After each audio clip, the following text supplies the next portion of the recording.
yanin. Whoa. Oh yeah. Oh yeah.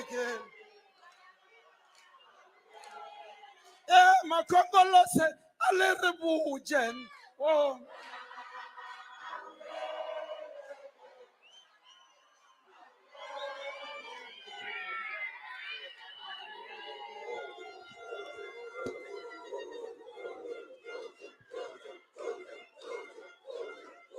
Amandla. Amandla. Viva EFF, viva. I wole EFF, I wole.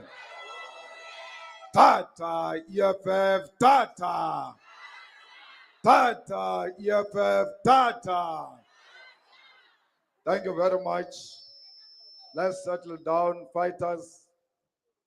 The national chairperson, members of the Central Command team, leaders of the provincial and regional command teams, international guests, distinguished members of the diplomatic corps, comrades from EFF structures across Africa, African continent, and in the diaspora, and all revolutionary delegates gathered here today. I stand here before you to extend heartfelt and revolutionary welcome to this historic third National People's Assembly of the Economic Emancipation Movement. We acknowledge with great appreciation the presence of delegates from our branches and regional and provincial command teams whose unwavering commitment to the revolution is the bedrock of our movement. To our comrades representing the Central Command team, international guests and diplomatic corps, your solidarity inspires our collective struggle. We extend revolutionary greetings and express gratitude to all those who sent their well wishes but could not join us today. To those who have been able to join us, your presence reaffirms the solid power of the call for economic freedom in our lifetime. Comrades, I stand before you today to welcome you all to this great festival of the branches of the EFF, the Third National People's Assembly of the Economic Emancipation Movement. Fellow fighters, today marks the achievement, yet again, of what many thought would not be possible as we stand before you to mark the continued life of this organization of the working class.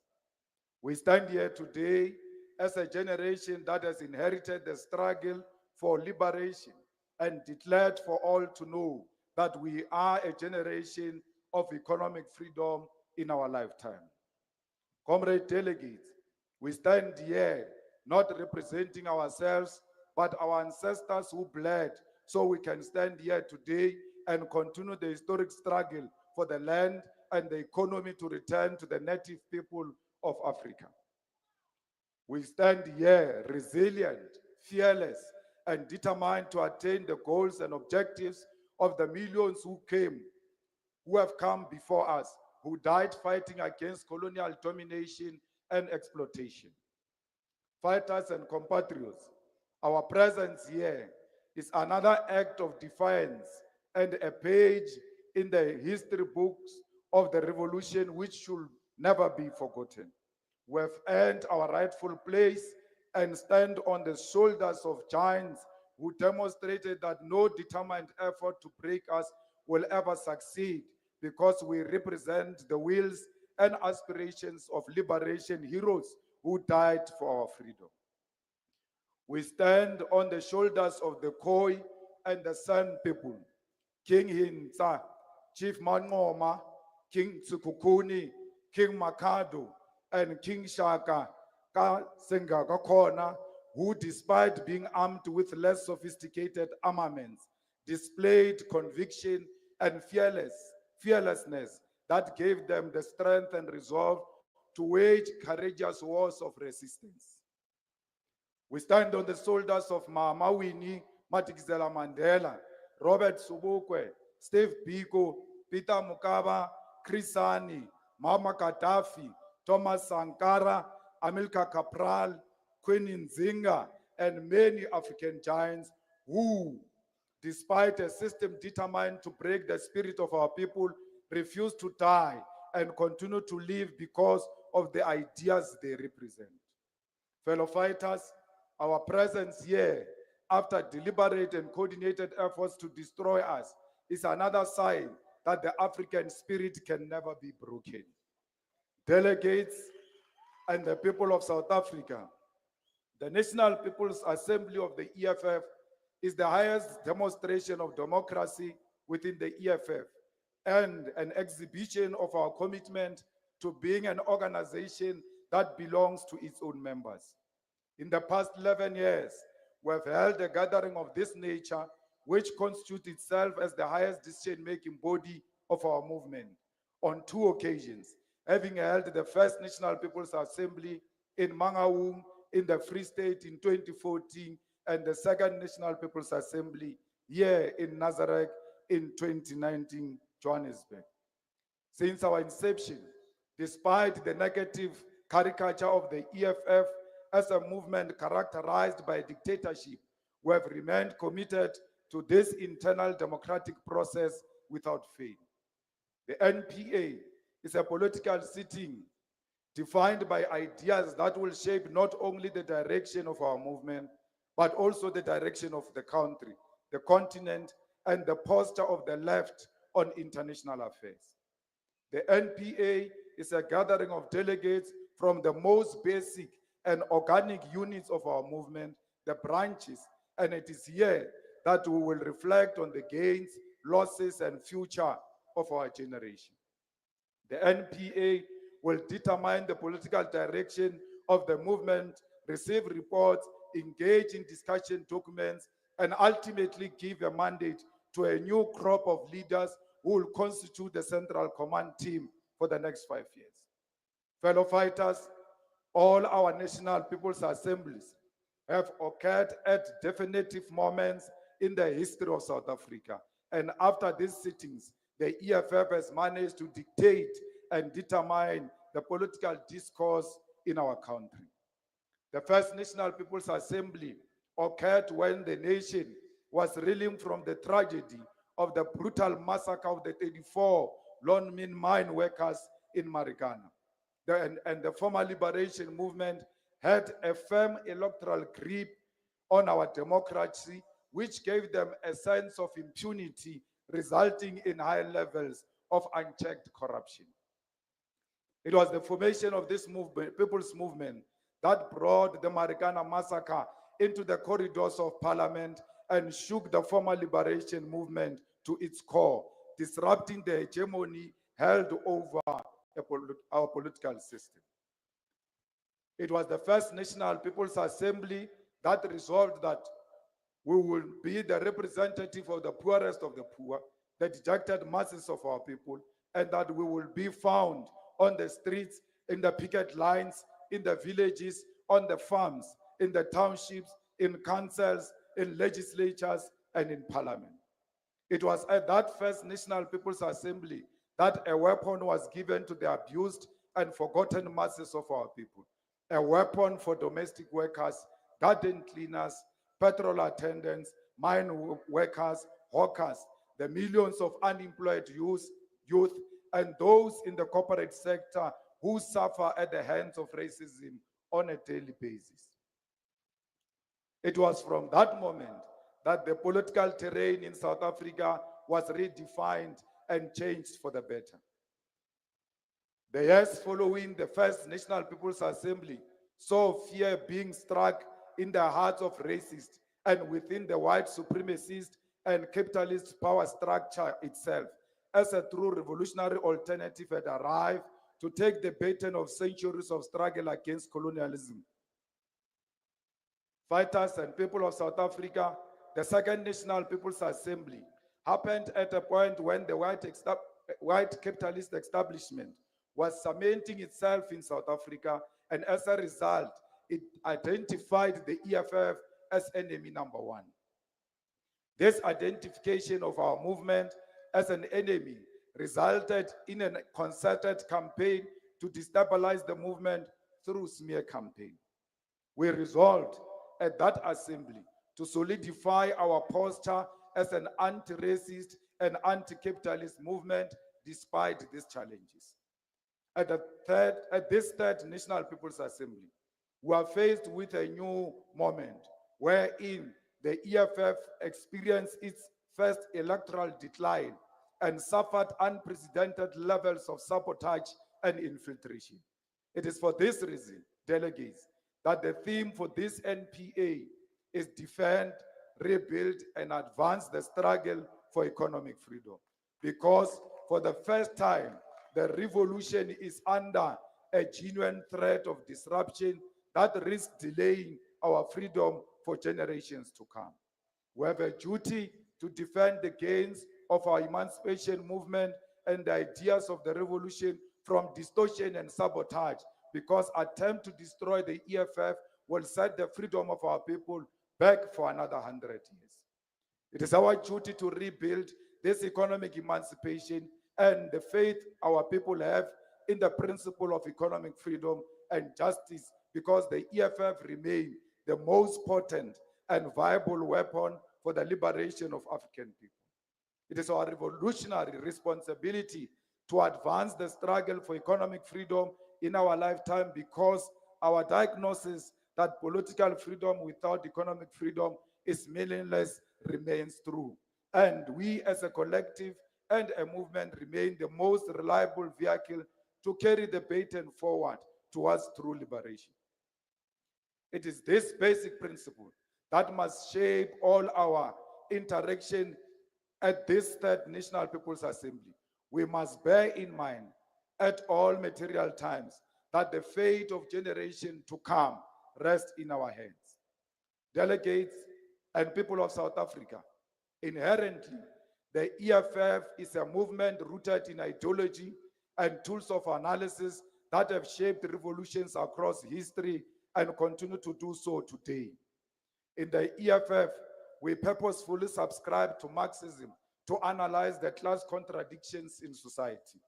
Leninism as a guide to our perspective on state and the purpose of forming a leftist organization, and Fanonianism to appropriately characterize the impact of colonial conquest and racism. Fighters, in order to know who we are, we must appreciate what we stand for and ask ourselves, what is Marxism? When we call ourselves Marxist, we must be able to explain it in the simplest term so that we can relate it to ordinary people in our communities. We have seen many self-proclaimed Marxists fail to break down this revolutionary ideology. Even in their mother tongue, they can't explain it.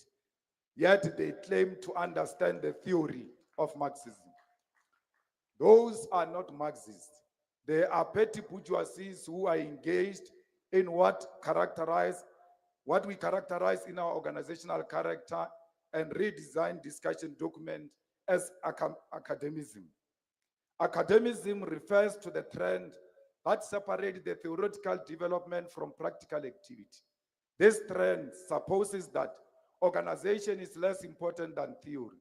To apply this Marxist method without focusing on the revolutionary socialist implications, to over-intellectualize Marxism by focusing on its academic application, which only relate to the few who have received an elite education and do not attempt to translate Marxism, Leninism to common language. Fighters, Marxism was developed in the mid-1800s by Karl Marx and his comrade Friedrich Engels, who together formulated the Communist Manifesto. Some of the other important works of Karl Marx and Engels are the 3 volumes of Das Kapital, which provide a critique of capitalism and the political economy. To understand Marxism, we must grasp 2 of its foundational principles, namely historical materialism and dialectical materialism. We must ask the question, what is materialism? Materialism, unlike idealism, is a philosophical principle that places the material world at the center of political and social reality. In other words, according to materialism, what we experience is informed by the material world around us, and all social and political changes are functions of our material reality and experience. However, without dialectics, the theory is incomplete. Dialectics, as developed by Engels, can be understood as the union of the opposite. In dialectics, we see the thread of thesis, antithesis, and synthesis. History, as we know it, can be explained through these tensions. In the first stage, is thesis is presented.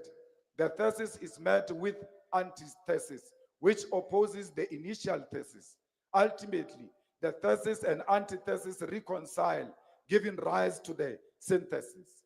Although this idea of dialectics was conceptualized by Engels on the basis of idealism, for Marx and Engels, dialectics became a science of the laws of motions and the development of human society, nature, and thought.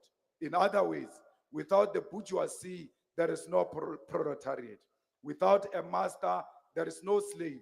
And without the oppressor, there is no oppressed. Fighters, dialectical materialism covers three foundational laws and principles that must guide our scientific analysis as we engage in the struggle. The first is the unity and struggle of the opposite. The second is transformation of quantity into quality. And lastly, the negation of the negations. At the center of the unity and struggle of the opposite is the law of contradictions, which is the basic law of material dialectics. It states that everything has its own external and internal contradictions that determine its resolution. Fighters, the unity and struggle of the opposite helps us understand the nature of struggle and conflict between social groups, such as class struggle between the bourgeoisie and the proletariat. All things in the universe exist in a constant state of change and development. Conflict, therefore, through the Marxist lens of dialectics, is not only negative, as it can be a necessary part of the process of revolutionary change and development. This law also helps us to understand that change is interconnected and that change in one aspect of our revolutionary struggle can lead to change in another aspect.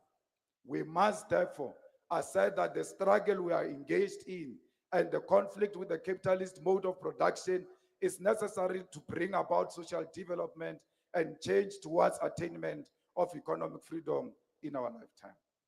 Fighters, the law of transformation of quantity into quality explains that revolutionary qualitative change is a product of gradual quantitative changes. In other words, to understand change, we must locate its foundation in the transformation of quantity into quality. In our context, our struggle, revolution, represent qualitative change. The contradiction in the capitalist mode of production represent quantitative differences as they gradually change either positively or negatively. But the net effect is a revolution, which constitutes a qualitative change. For example, the contradiction within our party can be resolved by method of criticism and self-criticism, whose net effect is qualitative. Meanwhile, the contradictions between the bourgeoisie and the proletariat is resolved through socialist revolution, which brings about fundamental change that through the lens of dialectical materialism is qualitative. Therefore, revolution is qualitative. Following on the laws of transformation of quality into quality, the final foundation principle of dialectical materialism is the negation of the negations. Fighters, this law can be simplified and understood as a new replacing and superseding the old. In chapter 32 of the first volume of Capital, Marx wrote, I quote, "The capitalist mode of appropriation, the result of capitalist mode of production, produces capitalist private property. This is the first negation of individual property as found in the labor of the proprietor. But capitalist production produces, with the certainty of law of nature, its own negation. It is the negation of negation. This does not re-establish private property for the producer, but gives him individual property based on the acquisition of the capitalist era. That is, on cooperation and the possession in common, the land and the means of production. Close quote. The first negations occurs when the old reaches its limit before the qualitative transformation occurs. Subsequently, the second negations occurs at the full realization of the new state. Be that as it may, in the Marxist sense, negation does not mean the complete destruction of the old state. Rather, in the process of transforming from one state to another, remnants of the old state remain in the new state. From slavery to feudalism, from feudalism to capitalism, and even in socialism, remnants of all three epochs remain, and this, Marx argued, will be overcome by the attainment of global communism. In simple terms, the negation of negations means the transformation of the old state into new state. Fighters, this is what Marxists, we argue that progress is not linear. It does not travel in a straight line. Progress travels in spirals. In the words of Lenin, I quote, human knowledge is not straight line, but a curve which endlessly approximates a series of circles, a spiral, close quote. Our ideas, therefore, are always in a process of gradual changes which can build up into revolutionary qualitative change due to the contradictions within them. These fighters are the three laws which forms the basis of dialectical materialism. They are scientific and universal and must thus guide our reading of the prevailing conditions and our engaged in the struggle. In the Communist Manifesto, Karl Marx argued, I quote, the history of all up to this point existing society is the history of class struggle. Free men and slave, patrician and plebeian, lord and serfs, guild masters and journeymen, in a word, oppressor and oppressed. I close quote. In other words, fighters, Marxism characterize the engine of history and drive of social changes as the conflict between classes. The conflict between those who own the means of production and those who are forced to sell their labor to the owners of the means of production, the haves and the have-nots, the oppressor and the oppressed. In Marxism, class is defined by the relationship that a particular group share with the means of production. In the feudal era, which organized society under European royalty, a lord was a noble who owned land, and a serf was a peasant who worked the land in order to live on the land. The subsequent fall of European feudal societies and the rise of capitalism gave birth to the new but not so different contending classes, the bourgeoisie and the proletariat, whose contradictions were also informed by the relationship they shared with the means of production. Much like the noble during the feudal era, the bourgeoisie owned and controlled the means of production, whilst the proletariat, like the serfs, sold its labor to the bourgeoisie. Driving expensive cars and wearing designer clothes does not make one a bourgeoisie. Living in Sandton, Camps Bay, Umhlanga, or any other affluent suburb in South Africa does not make one a bourgeoisie. The bourgeoisie are those who own the banks that finances and control these expensive cars and houses you buy. They own factories where the material of your expensive clothes is mass produced. They own the land on which affluent estate and houses are built. They own the mines that exploit our mineral resources.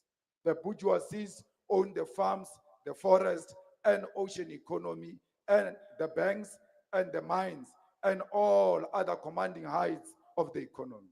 While we, the proletariat, we must sell our labor to them at a very exploitative rate to survive. Fighters, this is the most basic and fundamental cases made by the founding manifesto of the EFF and the 7 non-negotiable cardinal pillars. Economic power is the foundation of all organized life. Our relationship with the economy and the productive forces constitute the base, whilst all else, politics, religion, spirituality, art, and science constitute the superstructure which is informed and influenced by the base. Where will we worship our God, perform our customs and rituals, or advance politics, the arts and science if we are alienated from the mineral resources of our land of birth? Even the basis of law arises out of the need to mediate the economic relations between the oppressed, the oppressor, and the oppressed. The economy is everything.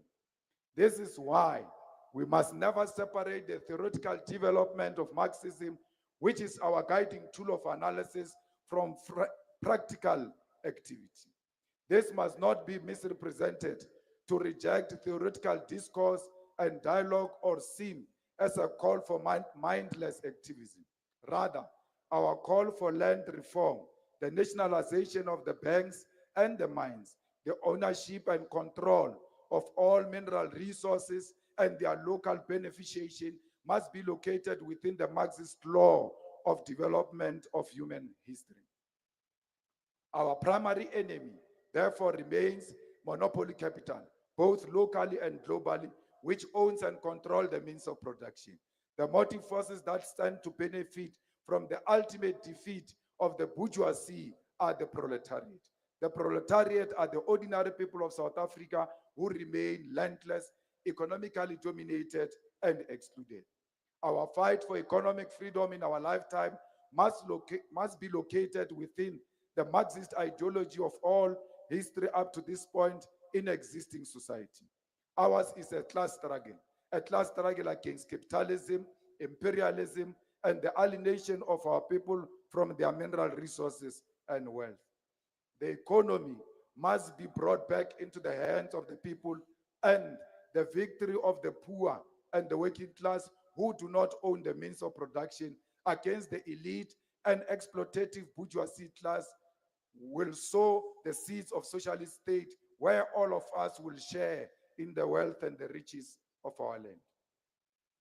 Our government of the EFF will see the destruction of all classes and the creation of egalitarian society where all shall be free and equal and none will benefit at the expense of another. Two, the understanding of classes is the cornerstone and foundation of understanding all Marxist theory and its application. If you have a full grasp of our class struggle, the historical development, and contemporary application, you will begin to appreciate Marxism as a tool of analysis and go on to explain it to our communities in their own languages. Comrades, President Vladimir Lenin, one of the ideological pillars of the very EFF we claim our membership to, in his writing, I quote, "Should we participate in bourgeois parliaments?" I close quote. Reflects on the importance of why we ought to participate in the electoral processes. Many amongst us forget why we participate in councils, legislatures, and parliament, and mistaken our participation as a means of personal achievement instead of it being part of a revolutionary task as leftist organization.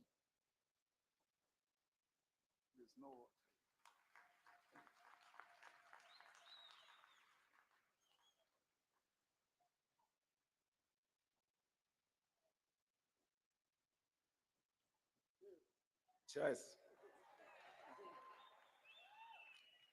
In his paper, Lenin reflects on a question that was troubling leftists in both Germany and Russia in the 19th century regarding the relevance and the necessity of parliaments and where the vanguard party should locate itself with regard to participation and the national consciousness of the working class at the time.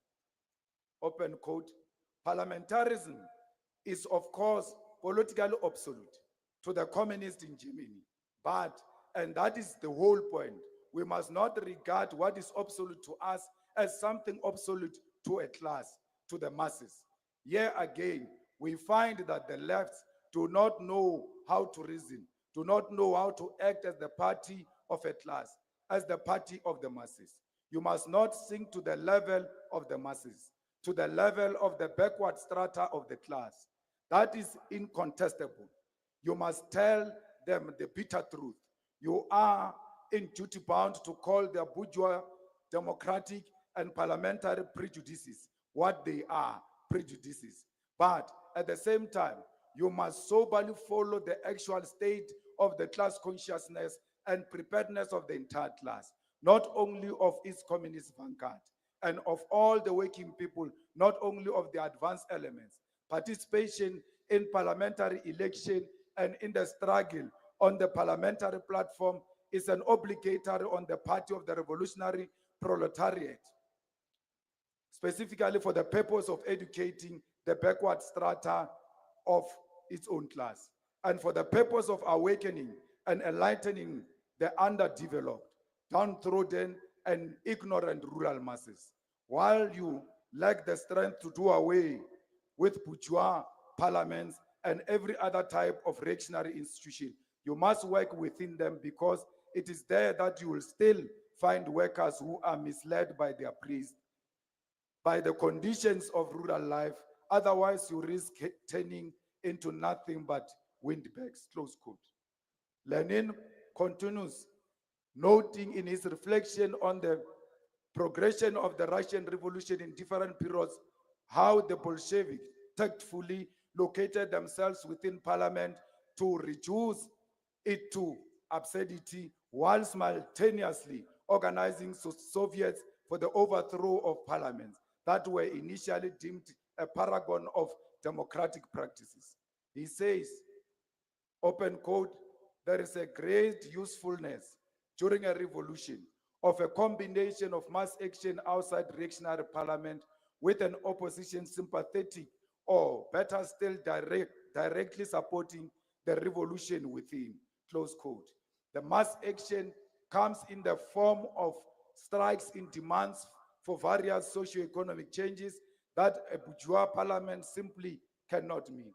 While inside the very same parliament, there are legal parliamentarians who make the same demand. This is the most tactful way of forging a revolutionary program. The EFF exists in legislatures to fulfill the minimum revolutionary program, and the basis and a blueprint of our revolutionary program, which we must always pursue while in the legislatures, is the 7 non-negotiable cardinal pillars of the EFF. Expropriation of land without compensation for equal redistribution in use, nationalization of mines, banks, and other strategic sectors of the economy without compensation, building state and government capacity, which will lead to the abolishment of tenders, free quality education, healthcare, housing, and sanitation, massive protected industrial development to create millions of sustainable jobs, including the introduction of minimum wages to close the wage gap between the rich and the poor. Massive investment in the development of the African economy and advocating for a move from reconciliation to justice in the entire continent. Open, accountable, corrupt-free government and society without fear of victimization by the state agencies. We therefore, comrades, are in pursuit of state power, not for self-interest, but for revolutionary purpose, as described by the leader of the Great October Revolution of 1917, Lenin. Fellow fighters, the Third National People's Assembly is not a task we are undertaking for its own sake. It is an integral part of what constitutes a revolution premised on Leninism. It is Lenin who teaches us that revolutionary party constituted by revolutionary class and led by professional revolutionaries must always be in the practice of democracy. It is Lenin who writes, I quote, the whole party organization is now built on a democratic basis. This means that all the party members take part in the election of officials, committee members, and so forth. That all the party members discuss questions concerning the political campaigns of the proletariat, and that all the party members determine the line of tactics of the party organizations.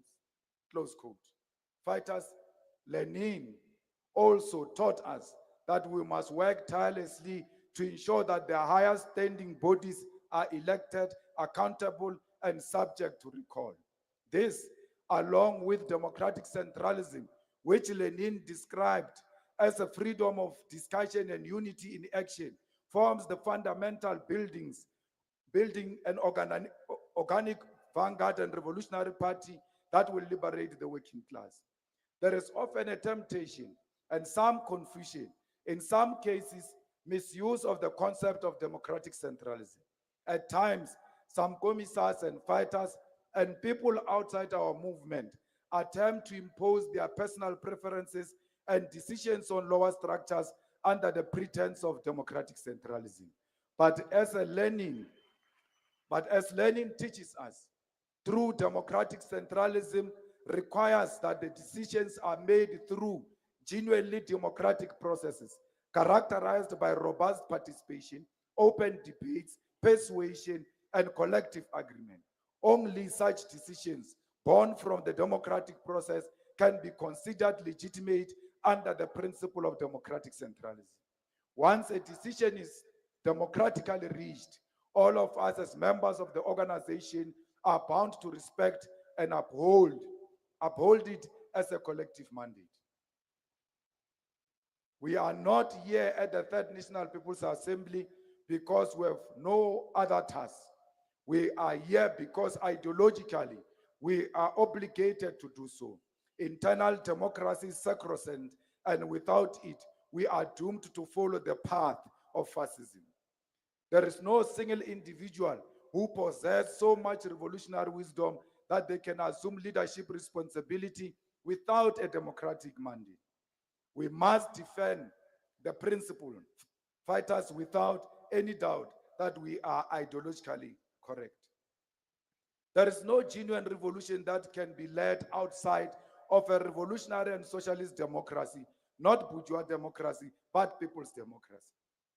If you doubt democracy because it has potential to be corrupted, then consider if a collective can be corrupted, what makes you think an individual cannot be corrupted? We must never surrender a people's organization to the whims of an individual. It is for this reason, comrades, that all issues we have proposed in the public domain are open for discussion, agreement, and disagreement here at this National People's Assembly. We have diagnosed that we need to establish sub-regional structures, and possibly do away with regional structures so that our movement and its leaders emerge organically from where they reside and lead their own communities. I wish to make emphasis that I feel very strong about this point. It is part of our organizational experience that the regional structures in the EFF are not fit for purpose. This reflects an error in organizational design inherited from the former liberation movement, which we must now do away with. Additionally, we have proposed that we establish an EFF Youth Command and do away with the EFF Student Command so that we may appeal to all the youth of South Africa. The gift of democracy is that this NPA will resolve on this question, and no single individual has the right to impose their will on anyone. Compatriots, internal democracy does not mean weakness or the absence of decisive leadership, which we are often accused for. The West has a tendency to create the impression that one of the problems confronting the continent and liberation movement is that of authority. The notion is that the absence of authority leads to freedom and prosperity, and that all attempts at running communist and socialist states have failed primarily due to the so-called authoritarian character of their leadership. President Robert Mugabe, brother leader Muammar Gaddafi, Captain Thomas Sankara, Commandant Fidel Castro, President of the People's Republic of China, and the General Secretary of the Chinese Communist Party, Xi Jinping, and President of Russia, Vladimir Putin, are all accused of being authoritarian, as though the West is governed by the most democratic of ideas. Put differently, it is as though democracy itself lacks authority. Authority refers to the imposition of the will of one sector of society onto another. In democracy, authority refers to the will of the majority prevailing over the few. Authority is ever present. For any system to function, there must be a command from superior to subordinate. To demonize authority within the revolution, within the context of our war against capitalism, is either ignorant or a deliberate attempt to sow confusion. What liberal thinkers fail to understand is the hypocritical critique of authority is that authority exists under all economic and political systems, even in capitalism thrives through authority. Capitalism survives because the state which currently exists to protect the interest of the capitalist class operates with the authority of the monopoly on violence. Authority refers to the system, hierarchy, and legitimacy conferred by the people or bought by money and state violence in the case of capitalism. As socialists, we are engaged in a war against the most perverse global economic system known to humankind.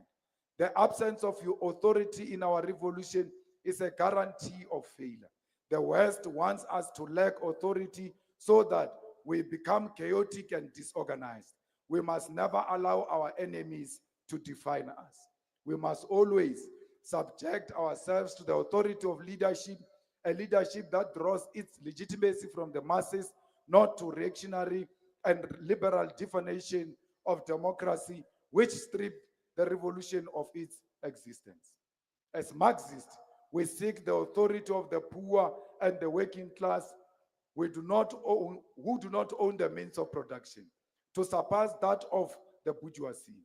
Marxism teaches us that the working class must destroy the authority of capitalism, which thrives on private property, profit-driven economies, and the concentration of wealth in the hands of the few. In simple terms, as Marxists, we believe in the authority of the people over the means of production, not the authority of the bourgeoisie over the people and the economy. So, no one commissars and fighters has any ideological basis to call the EFF authoritarian. The very capitalist system we live under thrives through authority, and it is the authority of the few. We must expect an aggressive onslaught from captains of industry and their media puppets. We have seen this especially since we celebrated a decade of existence at FNB Stadium, where we united more than 120,000 people under one roof as a symbol of common purpose and unity we share as a movement. There will be attempts to discredit our achievement as non-existent and disruptive.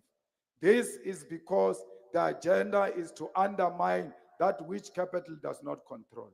Our duty is to expose this and be consistent in our message that the EFF remains the only incorruptible and uncaptured organization capable of delivering socialism in our lifetime.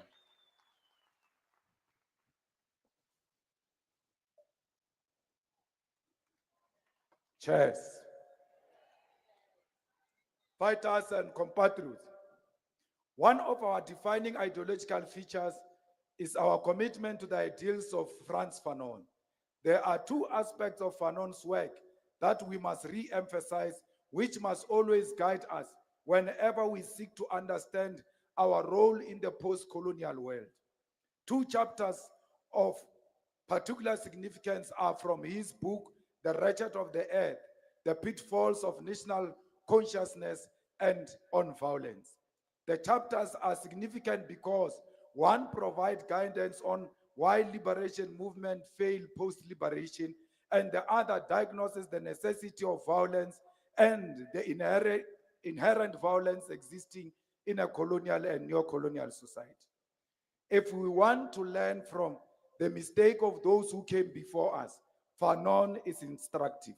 He tells us what not to do and what not to become. The problem we confront internally as Africans is the persistence of liberation movement that sustain themselves on blackmail and through the use of law enforcement agencies to suppress the people's demands for the promises of liberation. Most recently, the liberation movement here in South Africa, when faced with getting rid of itself, aligned with our historical enemies, in characterizing the EFF as a threat to the nation. Because when ideas are lost, blackmail and Sorghefar become the strategy. We are told that if the EFF is in government, it will be a doomsday for the people of South Africa. Fanon teaches and illustrates that liberation movements have no potential to lead us into the future. They are preoccupied with reminding our people of the past during every election cycle and periodically through meaningless celebration of so-called Independence Day. These movements are led by a class of triumphalist politicians who resent the masses and categorize them as ungrateful for the leadership of the liberation movement. The former liberation movement began to build a wall between itself and the masses while impatiently accumulating petty wealth in alliance with the West. Fanon's lessons are important because he shows us how post-liberation national leadership reconstitutes itself as a mediator of capitalist interests, turning the nation into a brothel for imperialists. Fanon reveals that this decay in the relationship between the people and the liberation movement create a political class that no longer relates to the people.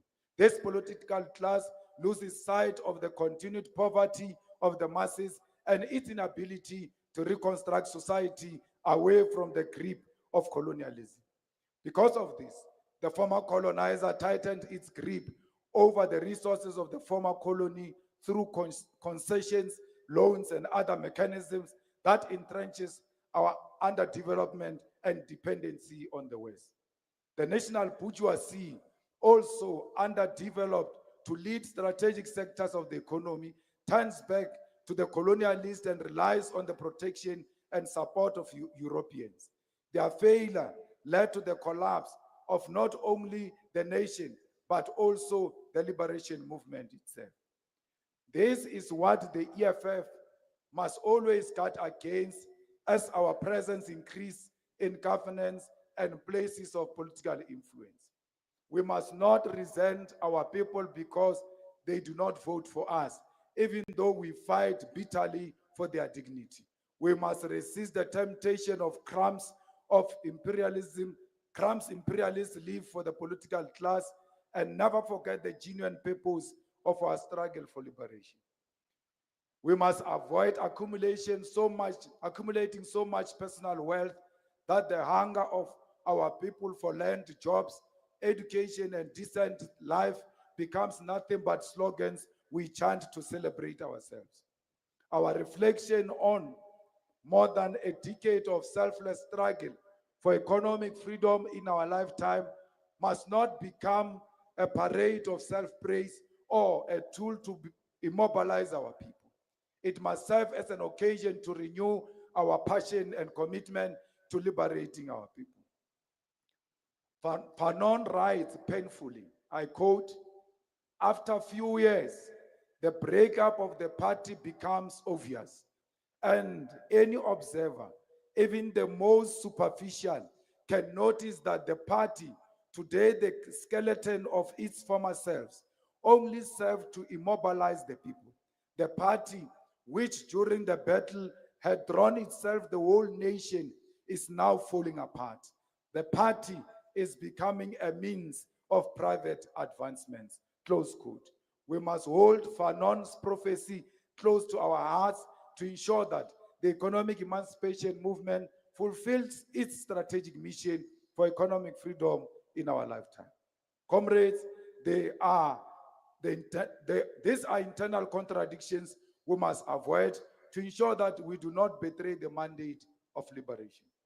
This is a self-reflective diagnosis that we must internalize as we enter a second decade of struggle, so we do not use our history of resistance or the external pressure of imperialism as an excuse to avoid accountability to the revolutionary expectations of our people or to interest self-interest and corruption. The second of Fanon's insight that we must hold close to our heart is his assertion that decolonization is always a violent phenomenon.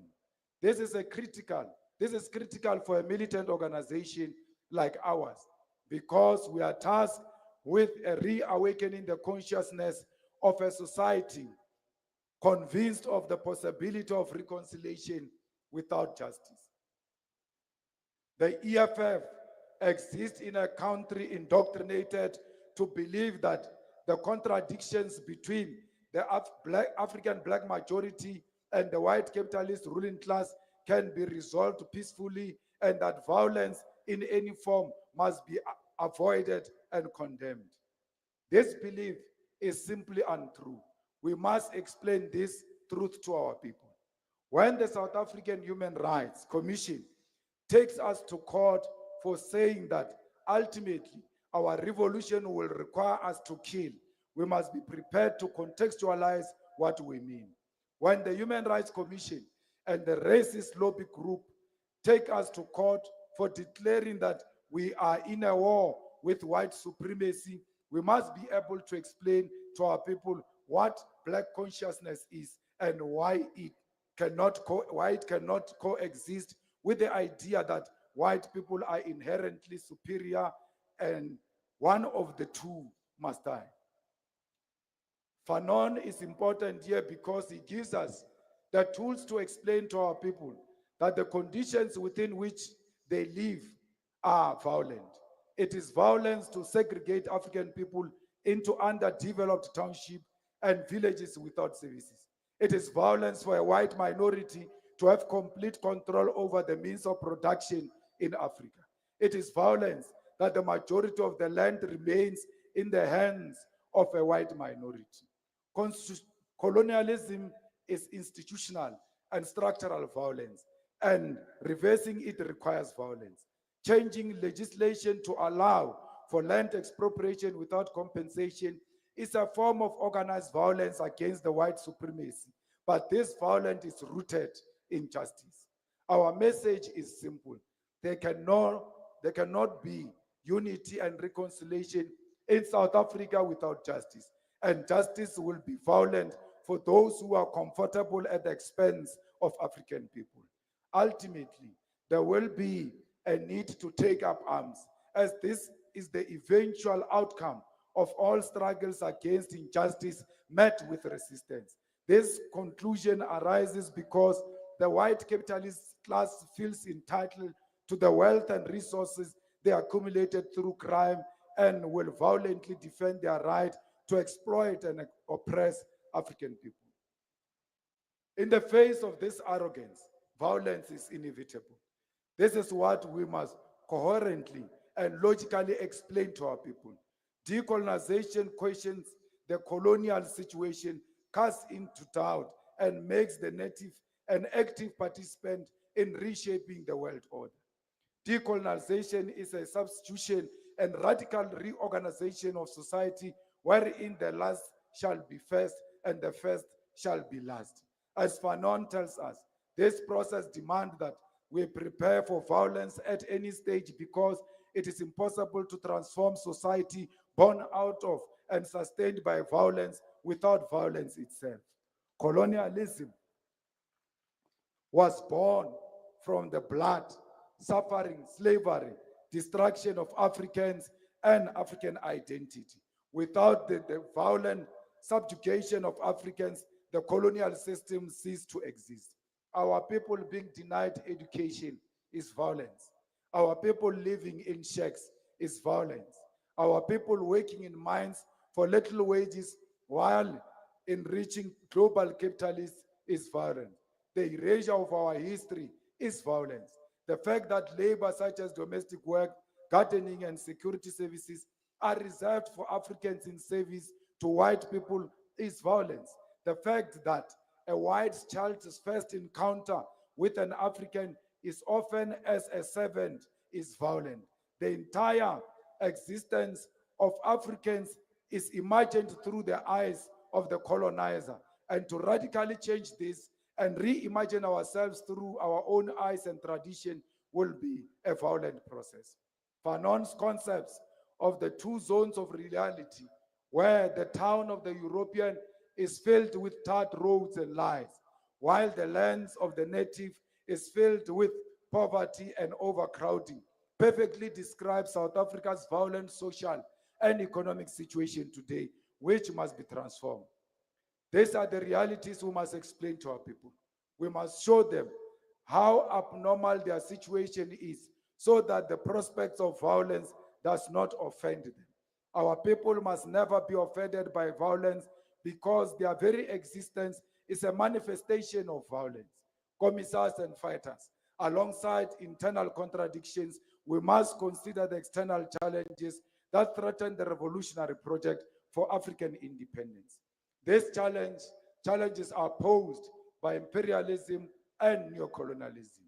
Many liberal thinkers like to credit the failures and collapse of African states to the leadership style of African leaders, blaming socialist and anti-imperialist policies. Imperialist and so-called governance experts argue that African economies fail because independent states resist the anarchy of the markets, constantly calling for increased privatization as a solution to our economic problems. By anarchy of the markets, we mean the capitalist class and its proponents want democratically elected states to allow policy direction and economies to be dictated by invisible hand known as the independent market. This market downgrades and rates economies based on whether they are investor friendly according to their narrow political, social, and economic preferences. The market manipulates prices and encourages collusion by the private sector to maximize profits regardless of the impact on ordinary people. This capitalist madness, which ignores the basic needs of the people, is a breeding ground for corruption. Resistant to this disorganized and undemocratic system through decisive state intervention and planned economy is dismissed as an authoritarianism. Imperialist nations propagate these arguments to mask their role in Africa's underdevelopment and to legitimize capitalist hegemony. They assume that the only valid form of governance is Western-oriented authority while attacking non-Western systems as inherently flawed. As Marxists, we must understand that our problems are from global capitalism and its advanced manifestation, imperialism. To dismantle this system, we must first understand Marxism, the concept of authority, and why global capitalism mobilizes itself against alternative ways of organizing the economy. Delegates, another question we must respond to and reflect on is the question of unity. Fighters, there's been a much debate and discussions across our nation about the cause of Black unity and unity amongst the progressive forces. As part of the preparations for this Third National People's Assembly, we were questioned by our own branches as to what constitutes a progressive forces. We must have a coherent response to our own branches as to what constitutes, what continues to motivate certain alliances we have in society. But for the interest of defining our political moment, we must define what characterizes the progressive left in South Africa. To merely say you are progressive does not mean you are progressive. To merely state that you are on the left or that you are Black conscious does not make you leftist or Black conscious. To to belong to these categories is proven through action, through ideological persuasion, through practice. Black unity and has always been imperative in South Africa, but blackness should not be used as a shield for opportunism or to escape one's own wrongdoing. The disparate need for black solidarity must not be taken advantage of by individuals who manipulate the black identity to avoid accounting for how they have jeopardized the cause of black liberation. There are forces in South Africa today who have discovered the cause of black unity after they previously undermined it while they were in power, and this discovery is manipulative. You, as delegate, must ask yourself, where was this black consciousness and black unity when the Marikana workers were killed?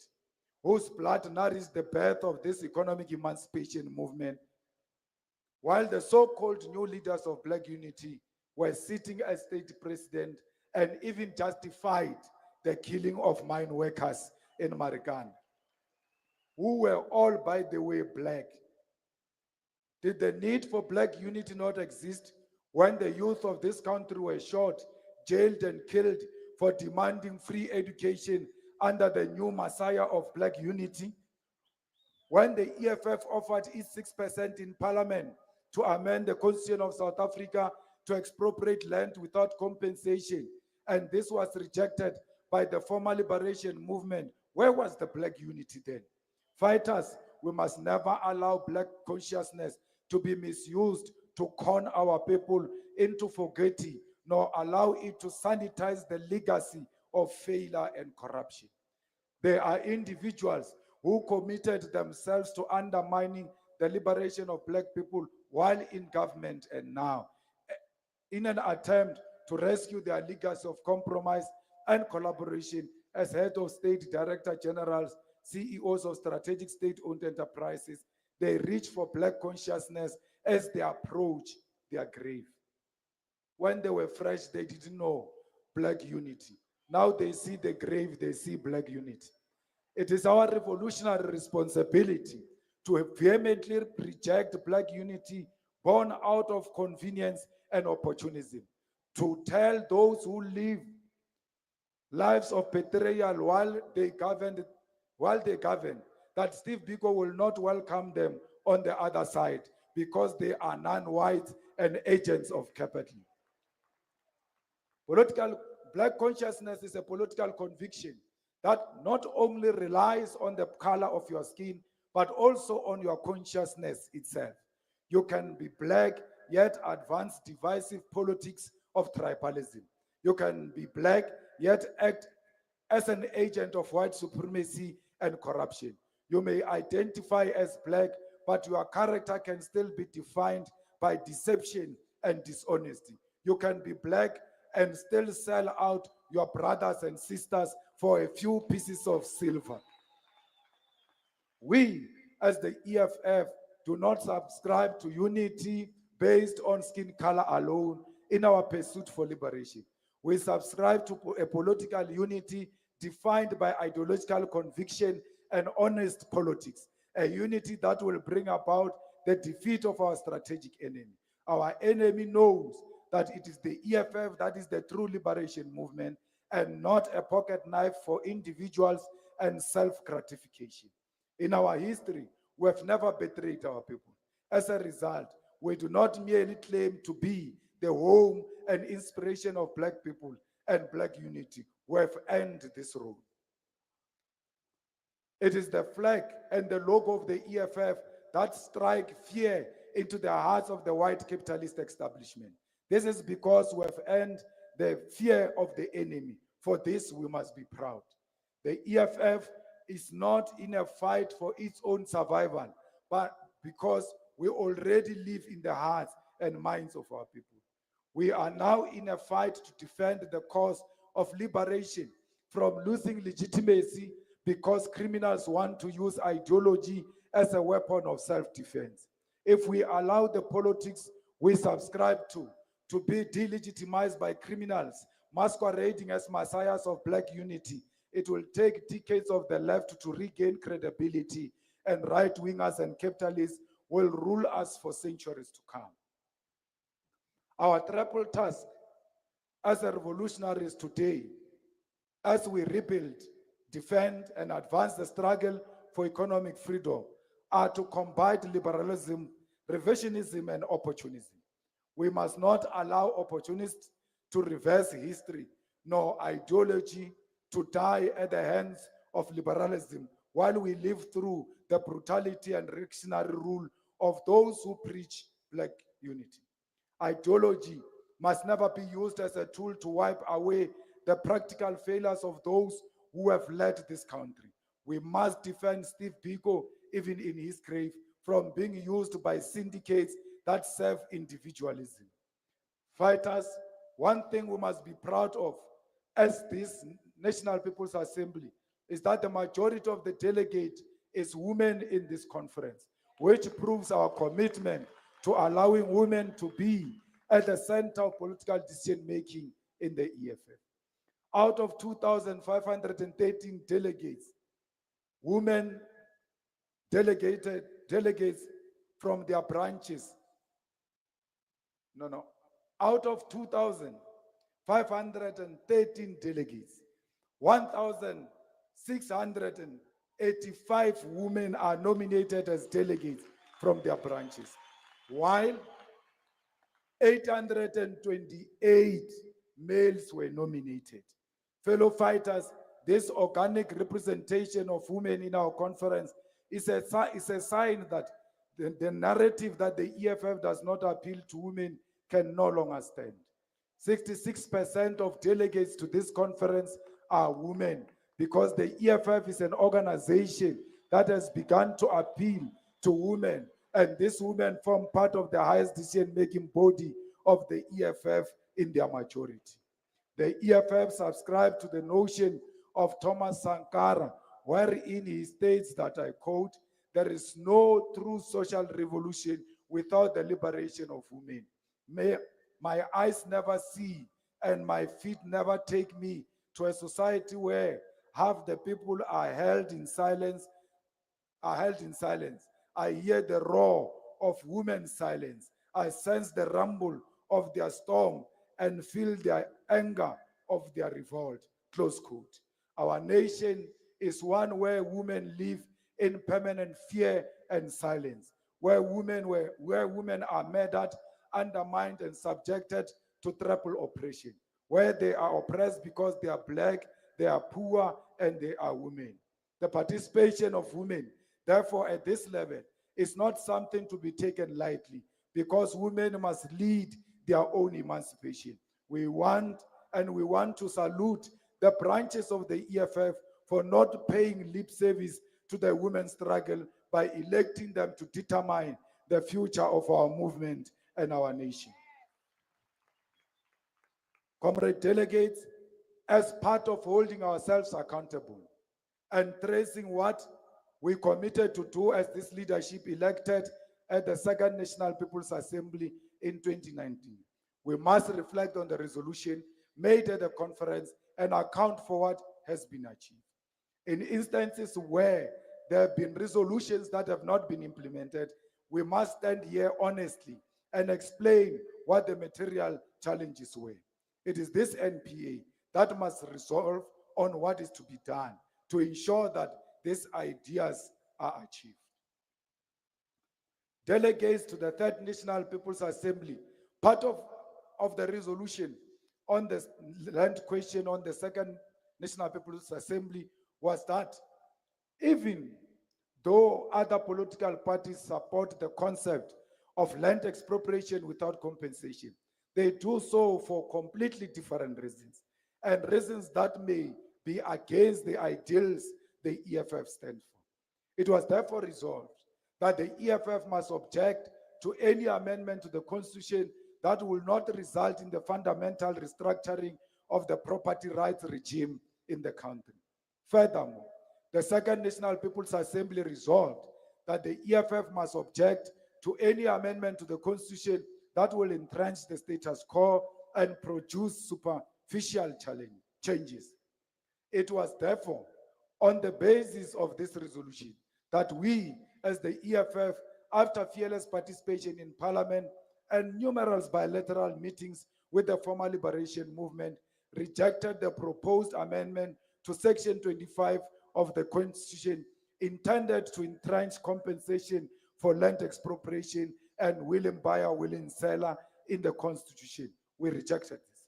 This amendment was a distortion of the original EFF motion as it pertained to compensation and custodianship, as the former liberation movement remained committed to a failed restitution process that is premised on compensation and title deeds as opposed to state custodianship. Delegates, in terms of the resolution regarding broadcasting and the media terrain, the EFF second NPA resolved that there must be the immediate removal of Section 60, subsection 3 of the mass carry requirements altogether from the Electronic Communications Act. There should also be an amendment to the Electronic Communication Act in a way that allows the SABC to freely negotiate retransmission consent agreements on commercial terms with other players in South Africa and internationally. As I stand before you today, after the hard work of the EFF in Parliament, it was on the 1st of April 2022 that the Independent Communication Authority of South Africa, ICASA, amended the mass carry regulation, and they now require subscription broadcasters to carry the public broadcasters channels subject to commercially negotiable terms. The EFF was at the forefront of correcting a historical wrong that had given subscription broadcasters the right to carry SABC channels at no cost since the enforcement of the mass carry regulations in 2008. Delegates of the Third National People's Assembly, in 2019, it was resolved that the EFF establish alternative broadcast, radio, print media to guard against negative characterization of socialist ideas and the left in general. Seated here today, the EFF has its own state-of-the-art studios at Winnie Madikizela Mandela House, wherein we record our own weekly podcast. We remain the only political party to have established its own consistent podcast platform. Delegates seated here today, the EFF has its own newsletter, The Radical Voice, which publishes the work of the EFF in all spheres of government and reflects on both internal and external political phenomena. Fellow fighters, it was the EFF that resolved that South Africa should direct its focus to primary health care and build a caring system that provides comprehensive, educational, accessible, and community-based care that meets the health needs of individuals throughout their lives. Furthermore, to this, we resolved in the second NPA that the sixth Parliament should finalize the National Health Amendment Bill to ensure clinics are open 24 hours. Today, we can report to you that the EFF has indeed fought in Parliament that clinics must operate 24 hours, and this was rejected by the former liberation movement, which was also rejected itself on 29 May 2024. We did not allow this to be an obstacle. However, through our MMC of Health in Johannesburg, we have opened Orchards Clinic here in Johannesburg, a state-of-the-art facility that operates 24/7 to demonstrate that it is indeed both practical and possible to have clinics open 24 hours, 7 days a week. Fighters, as part of our 7 non-negotiable cardinal pillars, we reaffirmed our posture on the nationalization of the South African Reserve Bank and placing it under the direct ownership and management of the state. Further to this, the second NPA resolved that we must call for the expansion of the South African Reserve Bank's mandate to use monetary policy to boost employment and increase capital available in the economy. Comrades, I can report proudly, as I stand before you today, that through the efforts of the EFF, the 7th Parliament is currently looking at ways in which we can nationalize the Reserve Bank and expand its mandate. Public hearings are being hosted as part of the process of ultimately reclaiming the sovereignty of our currency and our fiscal policy. Comrades, as leadership collective, we were mandated to continue to expose, reject, and campaign against independent power producers, IPPs, who signed contracts with ESCOM to generate electricity and sell it back to ESCOM. To this day, it is only the EFF that waged a massive protest against ESCOM in 2020, demanding an end to load shedding and, amongst other things, calling for an end to the parasitic role of IPPs at ESCOM. Fellow fighters, the second NPA mandates us to continue to call for an end to the occupation of Palestine by apartheid Israel, to call for the complete isolation of Israel by South Africa. In all international bodies, apartheid Israel should not be allowed to participate in international sporting platforms such as World Cup, the Olympics, and other international sporting code. To heed this mandate, it is the EFF that marched to the Israeli embassy calling for its closure because we cannot host genocidal nations that murder women and children, bomb hospitals, and target sites of religious worship. We went further and proposed a motion in the 6th Parliament of South Africa calling for the expulsion of the Israeli embassy and the cutting of all ties with Israel, a motion supported by a majority of members of parliament and adopted by the National Assembly. Your cowardly president of South Africa, who speaks with forked tongues on the genocide against Palestine, has to this day not implemented the resolution which was successfully passed in parliament.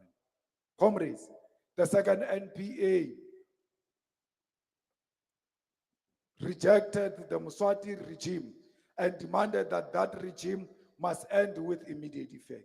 It was this second NPA that mandated us to go and close the borders of Eswatini in rejecting Mswati's regime. It was from this rallying call that the EFF protested at all border gates connecting South Africa and Eswatini in solidarity with the calls for democracy in Eswatini.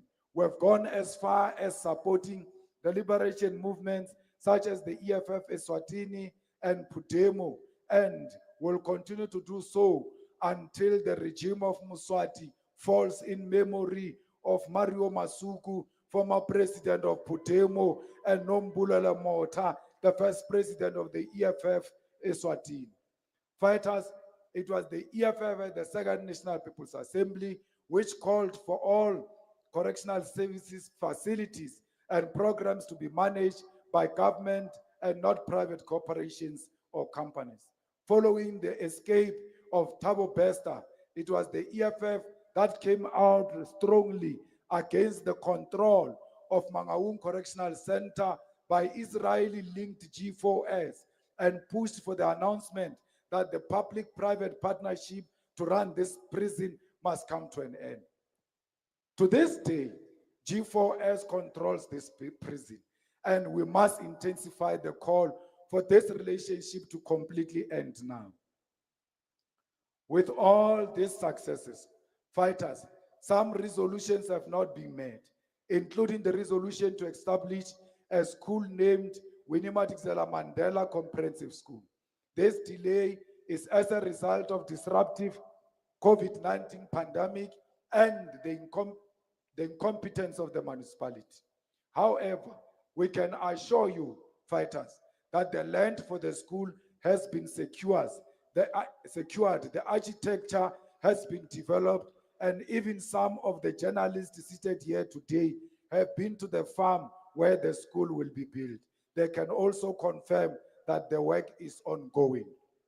Commissars, we must additionally acknowledge that the resolution to form a women's command has not been fulfilled as the challenges of COVID-19 almost completely closed the EFF's ability to operate normally as an organization. As a result, we had to focus on rebuilding and organizing ourselves again. All the resolutions taken by the second NPA must be revisited, and this third NPA must take a decision on a way forward. It is the duty of this third NPA to either reaffirm their necessity or determine that what is to be done. The Secretary General will provide a detailed report on the implementation of resolutions of the Second National People's Assembly. Delegates, the EFF has for over a decade remained the organization that has confronted existing conditions in South Africa and brought light to the issues that have for the longest time been kept under the rug, such as the need to expropriate land without compensation, the need to crush the remains of the legacy of colonialism and apartheid. Over the past 5 years, the organization has, amongst other things, called for the unsealing of CR17 documents which were wrongly sealed in the name of accountability and mobilized the working class, calling on South Africans to participate in the public hearing of land expropriation without compensation. In the history of South African politics, no organization has emerged as a prominent voice consistently championing the rights of the black working class and the economically dispossessed through its various programs of action. Fighters on the 13th to the 16th of December 2019, delegates from branches across the country gathered here at the Nazareth Expo Center under the theme Consolidating the Grounds Towards Socialist Power for the organization's Second National People's Assembly. These 3,100 delegates who attended the Second National People's Assembly had an organizational obligation to reflect on the policy position of our organization, re-strategize and reposition it to provide solution to the problems confronting South Africa, the continent and the world, and as such, gave the new leadership a mandate for the next 5 years. In the next following weeks, a successful Second National People's Assembly, a plenum was convened in February 2020, which adopted the program of the year, as well as the theme of the year being the year of action against racist financial sector. This came from the undertaking that the lack of transformation in the economy, the lack of jobs, and as the privatization of state-owned enterprises such as Eskom will further impoverish our people. More than 90.5% of total banking sector assets are controlled by the top 5 banks such as Standard Bank, FNB, ABSA, Capitec, Nedbank, and all of which are white-owned. The same is true of the insurance sector and many other sectors of the country. Moreover, there are more than 8.1 million young people between the ages of 15 to 34 who are supposed to be transitioning from dependency to becoming independent, productive members of society, adding value to the country's GDP, but are not in education, training, or employment. The year of action against the racist financial sector also marked 7 years of the organization's existence, allowing it to evolve into a reliable, genuine, and credible movement of hope for our people.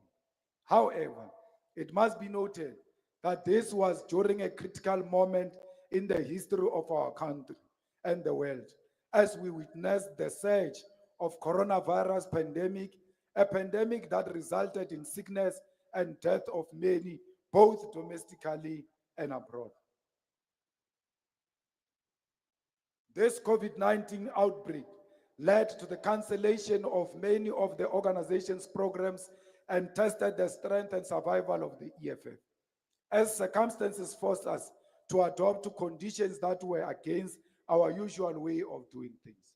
Fellow fighters, we navigated this through collective wisdom of organization, which provided solutions and showed its capacity to influence the political landscape on what needed to be done, doing so with conviction. Amidst this global crisis, the organization's character as the last hope of the people was successfully maintained through active engagement in organizational activism such as online membership system, virtual meetings, and the EFF book club. It was during this period that the organization donated 15 million to the COVID-19 Solidarity Fund as a result of a dedicated and disciplined EFF representatives who third, who sacrificed a third of their salaries to contribute to the fight against the spread of COVID-19. The time then came to fight against the power of white monopoly in our country. We called upon all formations on the left, from trade unions to community organizations, to embark on a national march to the ESCOM headquarters. The march denounced load shedding, the privatization of ESCOM, and state-owned enterprises. ESCOM was a significant threat to the fiscus and the South African economy. Its collapse would have led to the unimaginable failure of the country. Following the anti-black racism displayed by the pharmaceutical outlet Clicks in a racist advert, the EFF embarked on a direct action at Clicks stores nationwide to demand accountability and confronted racism. It is now commonplace for the oppressed, whether at school, whether at work, whether in business, to call on the EFF for intervention when confronted with racism, as was the case with Clicks. At all material times, we condemn racism and provide cogent accounts against myths that undermine the program and cardinal pillars of our organization. As such, a clarion call was made to stand in defense of the judiciary and state asset against racist right-wing groups in Senegal in Free State Province. In 2021, the world continued battling the invisible enemy called coronavirus, raising questions of relevance, decisiveness, and leadership regarding our revolutionary organization. This period tested the character of the organization as the public sought empirical and workable solutions to their problems. As an organization, we reflected on organizational, domestic, and international challenges and took concrete resolution to guide the economic emancipation movement in the period ahead. Despite the senseless lockdowns imposed by the government, which closed the political landscape and prohibited accountability and campaigning activities, even during an election year, we carried our programs. One of the wars that the organization successfully engaged in was against vaccine apartheid, where we demonstrated in the march to save lives at the South African Health Products Regulatory Authority offices, also highlighting the failure of government's vaccination program, the loyalty of government to vaccine producers aligned to capitalism and the West, the capture of SAPRA, and the demand for CoronaVac vaccine produced by Sinovac and the Sputnik V vaccine from Russia. Our correct conviction was that it is only through scientifically tested and proven vaccines that the world could permanently contain the spread of the coronavirus.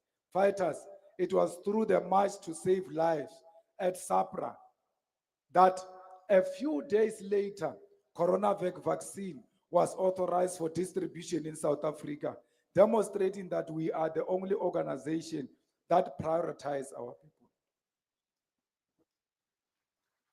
This one, it will need what? The one I'm about to deal with.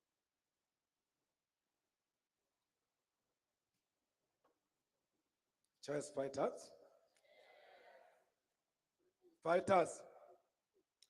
The integrity of our judiciary is paramount, and we may be critical of our judiciary at times, but we must protect the ideas of the rule of law and the constitutional supremacy, especially in a volatile situation, even if it means paying a visit to try and convince a former president to comply with the Constitutional Court and the Zondo Commission.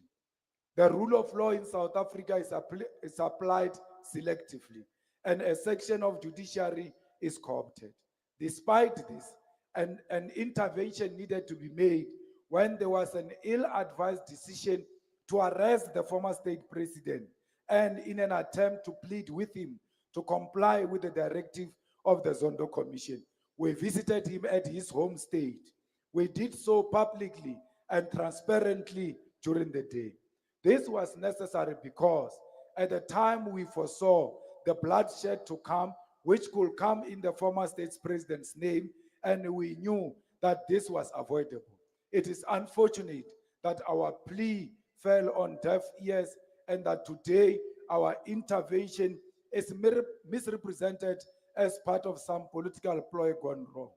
We, as the EFF, will never associate with individuals who have stolen government money and resources for their own benefit, nor will we ever associate with any faction in any political party. Our interest at the time was to protect innocent lives that will be lost, and for attempting to do this, we regret nothing because we did it out of love for the people, for our people and the nation of South Africa. Fighters and commissars, our distinguished guests, I'm happy to report that we were vindicated when the former president was arrested. And his arrest led to the 21 July 2021 unrest and senseless killings of Black people. Had our intervention succeeded, the tragic loss of Black life massacred in Phoenix and other parts of KwaZulu-Natal could have been prevented. Superior logic. Fighters who have reflected on the importance of internal democracy, and consistent with this, we have convened branch people's assemblies and presided over 52 regional people's assemblies across South Africa. The Central Command team resolved that prior to the 2021 local government elections, all EFF regions must convene regional people's assembly to elect regional leadership and adopt localized election campaign programs that resonate with the EFF election victory manual adopted by the CCT, endorsed by the plenum. If we were dictators, we would not have held these organizational programs and activities. We would have ignored the principle of elected leadership and simply held on to power. However, because we genuinely believe in democratically elected leadership, we continued with these programs. The majority of programs were carried out successfully despite the conditions at the time, such as the senseless and poorly managed lockdowns by the government and the closed political landscape. The year 2022 marked 9 years since the formation of the EFF, where the CCT resolved on a campaign to recruit 1 million active and dependable members under the theme, Year of the Branch. This was also a means to raise the political consciousness of the people while ensuring the EFF is represented in every corner of South Africa. The campaign was officially launched on the 18th of February at Hector Peterson Square in Soweto. As part of the program, all EFF branches, sub-regions, regions, and provinces were given their own targets on the voting population and past performances. Before the end of December 2022, all regions and provinces reached their targets with a total of 1,085,843 paid-up members in good standing, exceeding the target by more than 85,000. Leaders and members of the EFF across all structures, this massive victory was made possible by your dedication and commitment.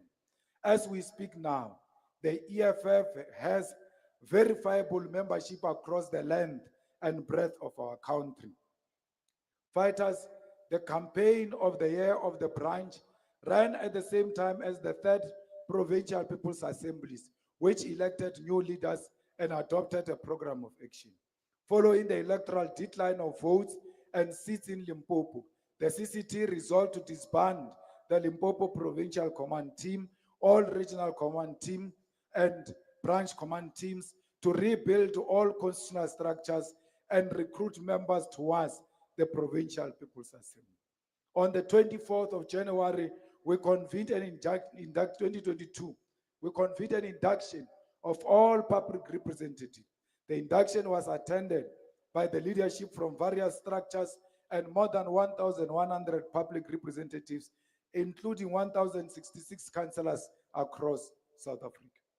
The public representatives deliberated on the founding manifesto of the EFF, revolutionary code of discipline, and code of conduct for all caucuses and public representatives, and were made to understand the responsibility entrusted to them by the people. The need to accelerate the call for the expropriation of land without compensation remains key. This is why we led a confrontation of Johan Rupert in his properties in Stellenbosch, demanding the return of our land and exposing his influence over the economic and political scene of our country.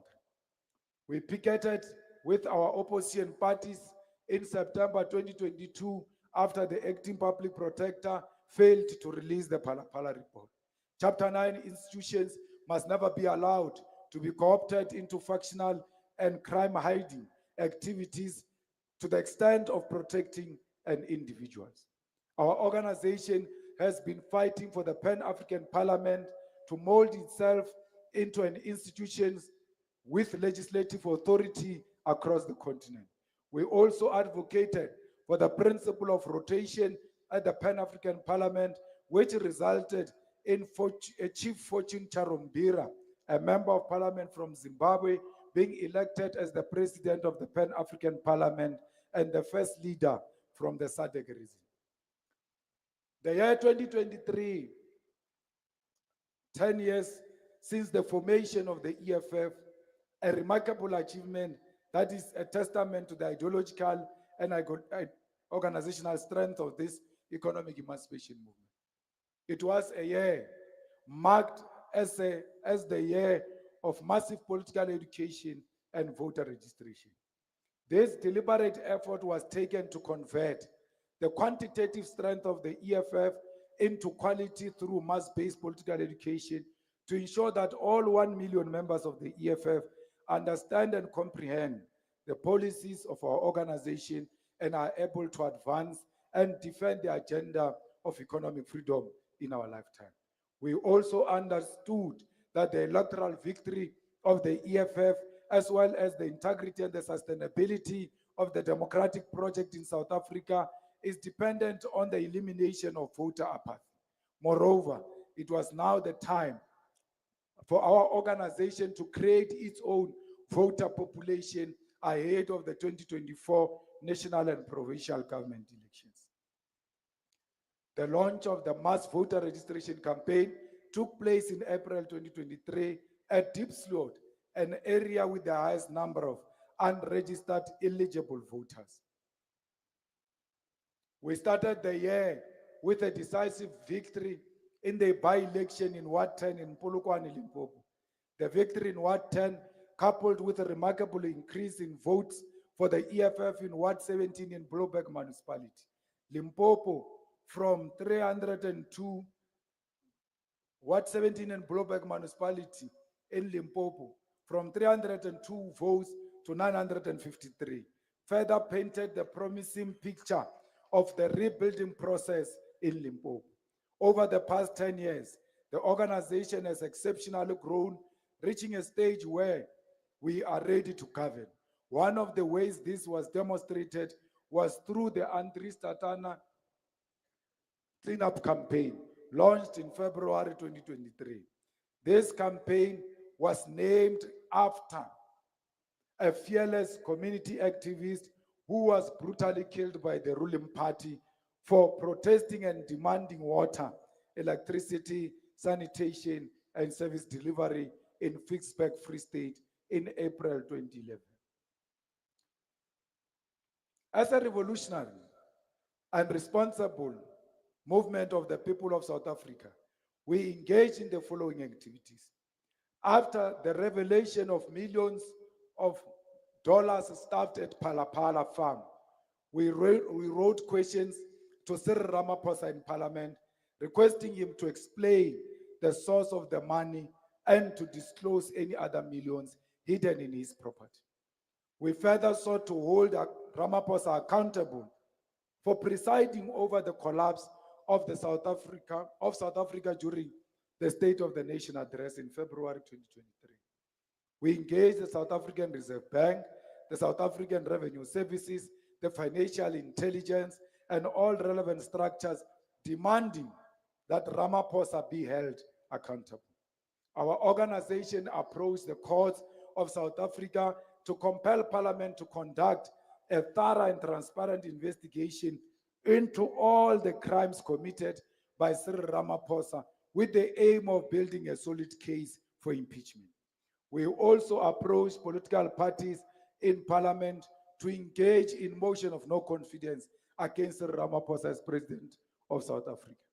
An independent panel led by former Constitutional Court Chief Justice Sandile Ngcobo, appointed by the Speaker of the National Assembly, found that the President had a case to answer. When the National Assembly resolved to ignore the independent panel report and its finding, we approached the Constitutional Court to challenge this decision as irrational and abdication of its constitutional obligation to hold the President accountable. The matter was heard by the Constitutional Court last month, and the judgment is reserved. For as long as the EFF exists, Pala will not die until the person in the office of the President today is arrested and appears before a court of law. It is a matter of when, not if it will happen, because it is going to happen. Fighters, we further planned a national shutdown due to rising cost of living for all South Africans, the rising levels of unemployment and poverty, increasing levels of crime, particularly murder and gender-based violence, rising levels of corruption, lack of service delivery, and collapsing public infrastructure, particularly hospitals and roads. Former liberation movement's decision to close down coal power station without consultation with the people of South Africa. The Pala scandal involving numerous criminal activities. The national shutdown called for the immediate end to the load shedding and the resignation of Cyril Ramaphosa, sending a clear message to the sitting government that enough is enough. In the past 5 years, we refused to fold our arms and turn a blind eye when the living conditions of our people continue to deteriorate, with the increasing price of food, transport, and electricity pushing many deeper into poverty. This national shutdown was the most revolutionary act. We successfully shut down the economy and brought many towns and cities across the country to a standstill, demonstrating the collective power of the people. The national shutdown was made possible by the unwavering commitment and hard work of our commissars and ground forces, who mobilized communities, organized actions that shook the foundation of the establishment. Today, we are vindicated as we witnessed over 250 days without electricity blackouts, a decision to stop the premature closure of coal power stations, ensuring a more stable energy supply. We are proud that it was the EFF shutdown that stopped the load shedding in South Africa, and no one can doubt us. These victories are not incidental. They are a tangible outcome of the EFF's national shutdown. Our organization also celebrated its 10th anniversary at the FNB Stadium on the 29th of July 2023 in what was the biggest ever festival of the poor. Thousands flocked to the stadium, and society bore witness to a celebration that re-energized our movement towards the liberation of Africans from the chains of humiliation, landlessness, and oppression under the theme 10 years of unbroken struggle. This led up to the Festival of the Poor. It included celebratory events such as visits to old age homes, orphanages, disability centers, the traveling play titled Luruo that was viewed across all 9 provinces, the 10th anniversary exhibition, the launch of the 5th Jazz Hour album, the commemorative walk, EFF Carnival, and public lecture, the 10th anniversary celebration, birthday celebration in Marikana, the gala dinner, and the diplomatic breakfast. It must be noted that no other political party has dared to attempt what we achieved at the FNB Stadium.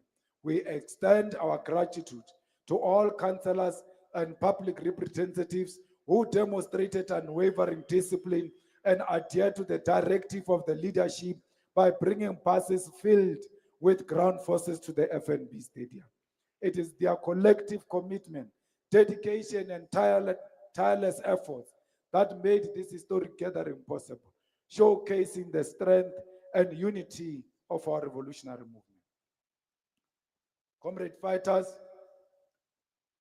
the parliamentary work of the EFF stands as a testament to our unwavering commitment to the struggle for economic freedom, accountability, and justice for all South Africans. Since its inception,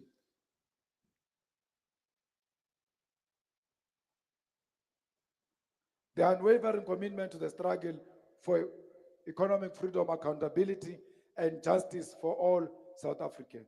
Since its inception, the EFF has worked tirelessly to ensure that Parliament becomes a site of genuine representation, robust debate, and decisive action to address the pressing issues facing our people.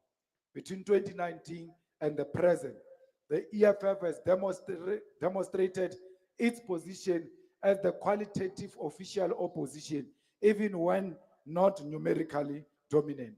We have transformed Parliament into a platform where the voices of the oppressed are amplified, where the executive is held accountable, where progressive ideas take center stage. Our interventions has made Parliament accessible to the people, ensuring it addresses their lived realities.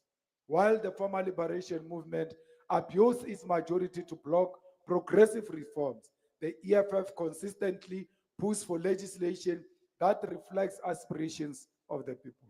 We spearheaded efforts to amend Section 25 of the Constitution to allow the expropriation of land without compensation, a cornerstone of the economic emancipation struggle.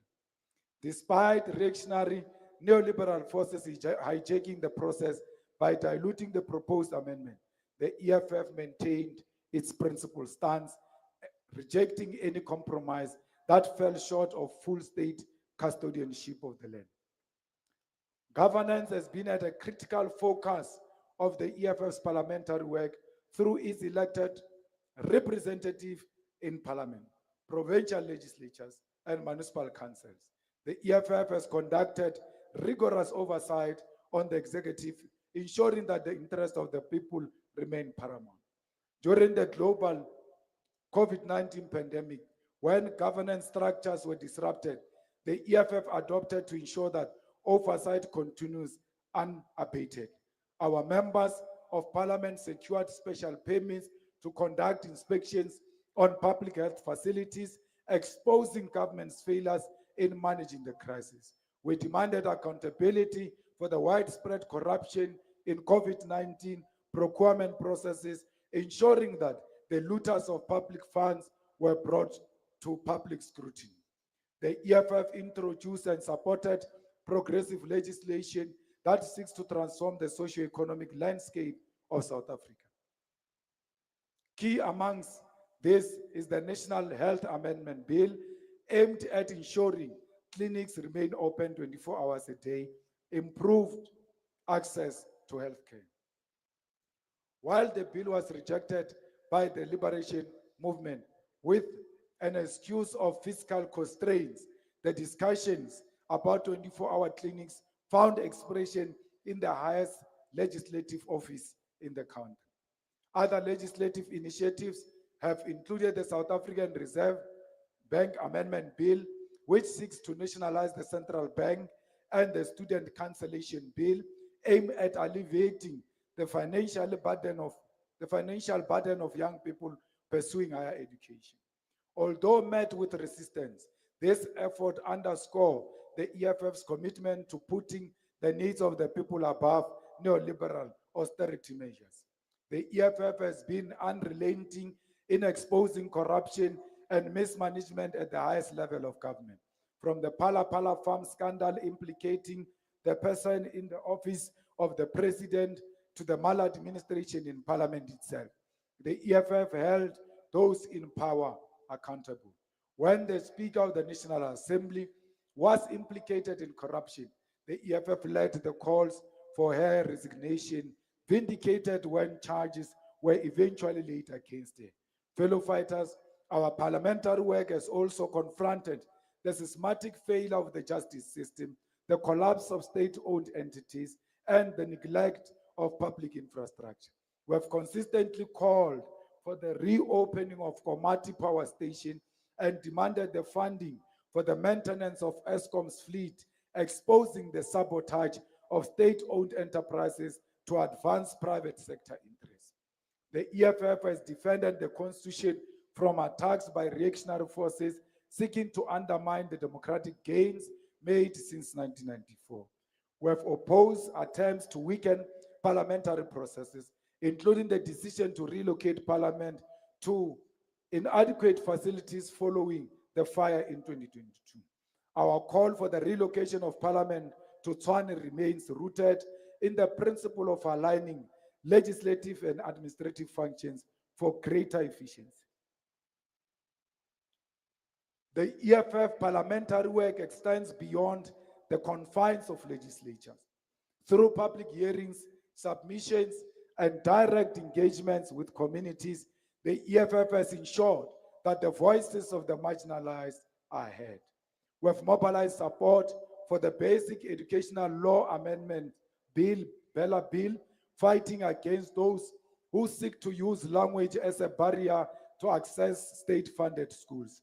Similarly, our engagements with artists, creative, and legal experts on the Copyright Amendment Bill has positioned the EFF as a defender of cultural and intellectual rights. Delegates and the people of South Africa, the last time we addressed a gathering of this nature in 2019, we made an honest and objective assessment. The EFF had not built adequate internal capacity to win municipal ward-based elections. We raised this as a huge challenge because municipal elections are partially ward-based. We acknowledge that we needed to build capacity to win wards in order to win municipalities. South Africa's fifth municipal elections, held on the 1st of November 2021, were the movement's second municipal elections. Despite our honest and objective assessment in 2019 about the need to build adequate internal capacity, the 2021 municipal election took place under trying and difficult circumstances.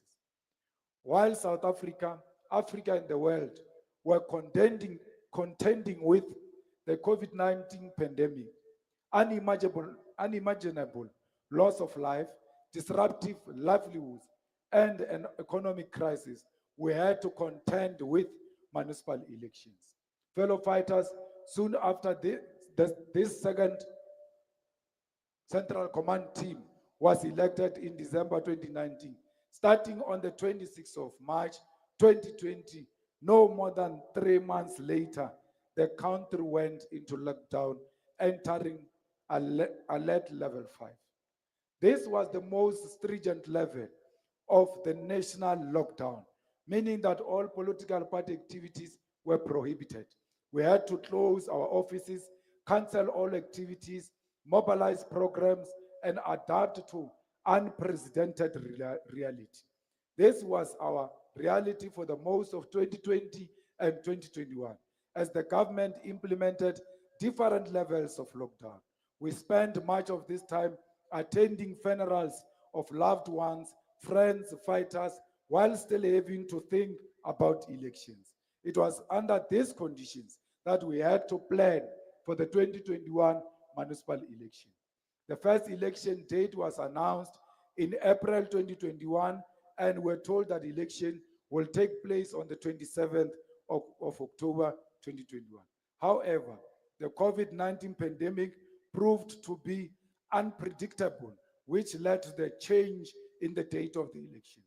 Eventually, the government announced in September 2021 that election will take place on the 1st of November 2021. This effectively meant that the central command team, without any meaningful interaction with structures of the organization or members, had no more than 41 days to establish election structures. Commissars and fighters, we remind you of this important background because it is this very context, together with our honest and objective assessment about the absence of internal capacity to win municipal ones, that we must keep in our minds to understand and assess the performance of our organization in 2021 municipal elections. We relied on the spirit, commitment, and dedication of fighters and ground forces, as well as the experience of the 2014-2019 national and provincial election and the 2016 municipal elections to contest against 324 political parties, including independent candidates, for more than 10,000 municipal seats across all 257 municipalities. We contested all 4,468 municipal wards and received more than 3.2 million votes. Not only did we maintain our 2016 electoral support, but more importantly, we increased it. It was these votes that gave us a total of 1,066 municipal council seats, increasing the organization seats from increasing organizational seats by 240. While this was not what we hoped for, we increased the number of ward seats we won from 11 in 2016 to 19. Comrades, it was the 2021 municipal election that marked the first time since the dawn of democracy that the former liberation movement lost its electoral majority and fell below 50% in an election. As we said, it is not going to get better for the liberation movement. It is this performance that solidified the EFF's place in South Africa's political landscape. It is this performance that silenced the doomsayers who claimed that our 2016 electoral success was fluke. It is this performance that sent the strong message: the EFF is indeed a government in waiting. Fellow fighters, it is this performance that solidified the EFF as a national party, not a tribalistic party or a cultural group, not a regionalistic party confined to one province, not a racist party serving the interest of white people, not a sexist, patriarchal party dominated by men at leadership level. You will find fighters and ground forces in Musina in Limpopo, in Malalane in Mpumalanga, in Ropane in Northwest, in Appington in Saldanha, in Appington in Saldanha, in Kabeja in Lusikisiki, in Korobeni, in Kwa Dukuza, and in Atungulo near the border between South Africa and Mozambique in KwaZulu-Natal. Comrades, we were amongst the first political party to thank the people of South Africa who voted in the 2021 municipal elections. We were the first political party to welcome the election result as an expression of the wishes and will of the people a testament to our democracy. We're the first political party to acknowledge that the 2021 municipal election were not perfect, understanding that it was impossible to have a perfect election organized within such a short space of time. We were also the first political party to call on all political parties to put their ideological and political differences aside and prioritize the delivery of services to our people. We called on all political parties to prioritize delivery of clean, drinkable and dependable water, proper sanitation, and reliable electricity.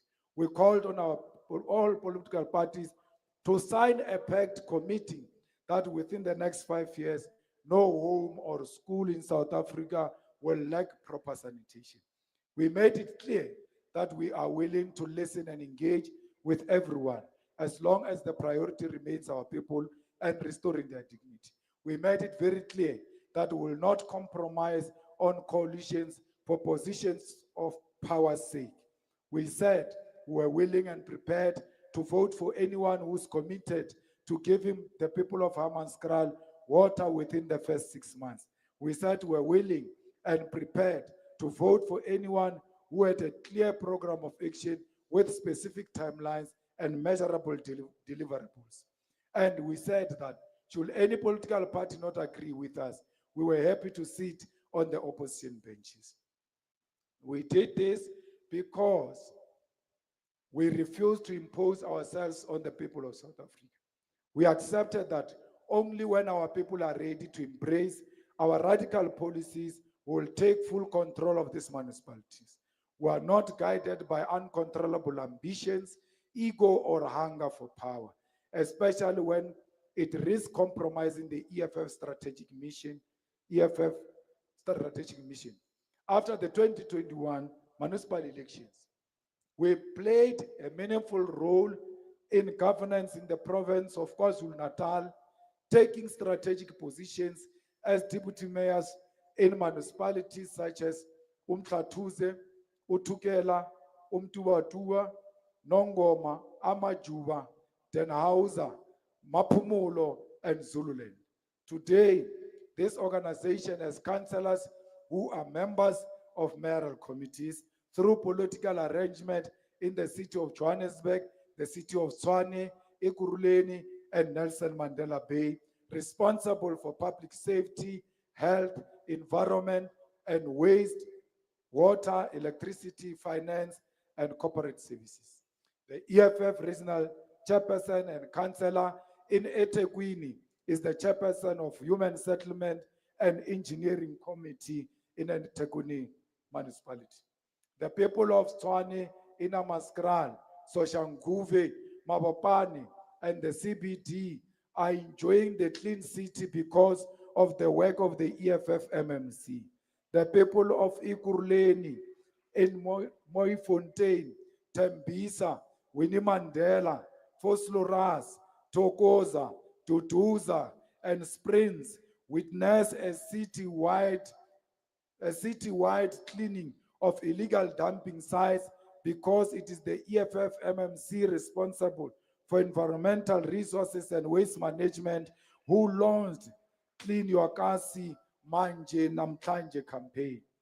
The people of Johannesburg, Soweto, Alexandra, Diepsloot, Hillbrow, Newtown, and Braamfontein are beginning to witness metropolis visibility because it is the EFF MMC responsible for public safety who, through his campaign, Operation Noma Kanjani Manje Namhlanje, has deployed boots on the ground. The people of Nelson Mandela Bay in Walma Ward 4 have electricity today because it was an EFF MMC of electricity and energy who responded to complaints when the area did not have electricity in a long time because of a damaged cable. Today, it is because of the chairperson of Human Settlement Committee in eThekwini that the people of Umlazi and KwaMakhuta have moved from hostels to newly built houses and have seen hostels converted into family units, restoring their dignity.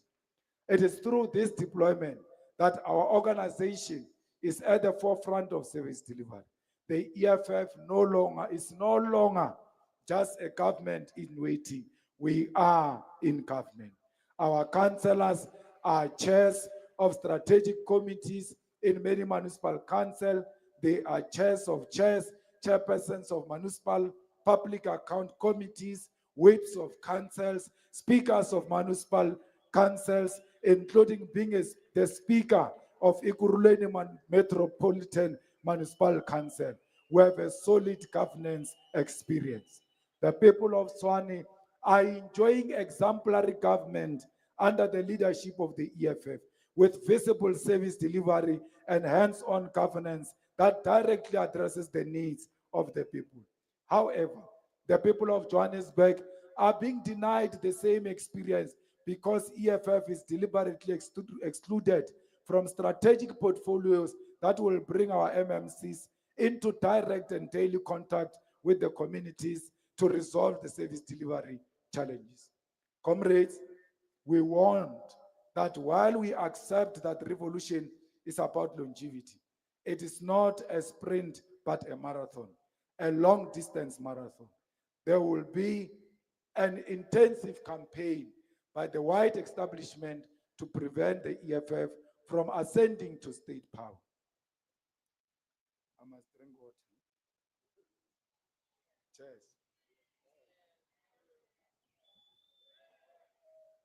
Cheers. The white capitalist establishment knows that the fight for state and economic power in South Africa is between the EFF and the neoliberal forces, no one else.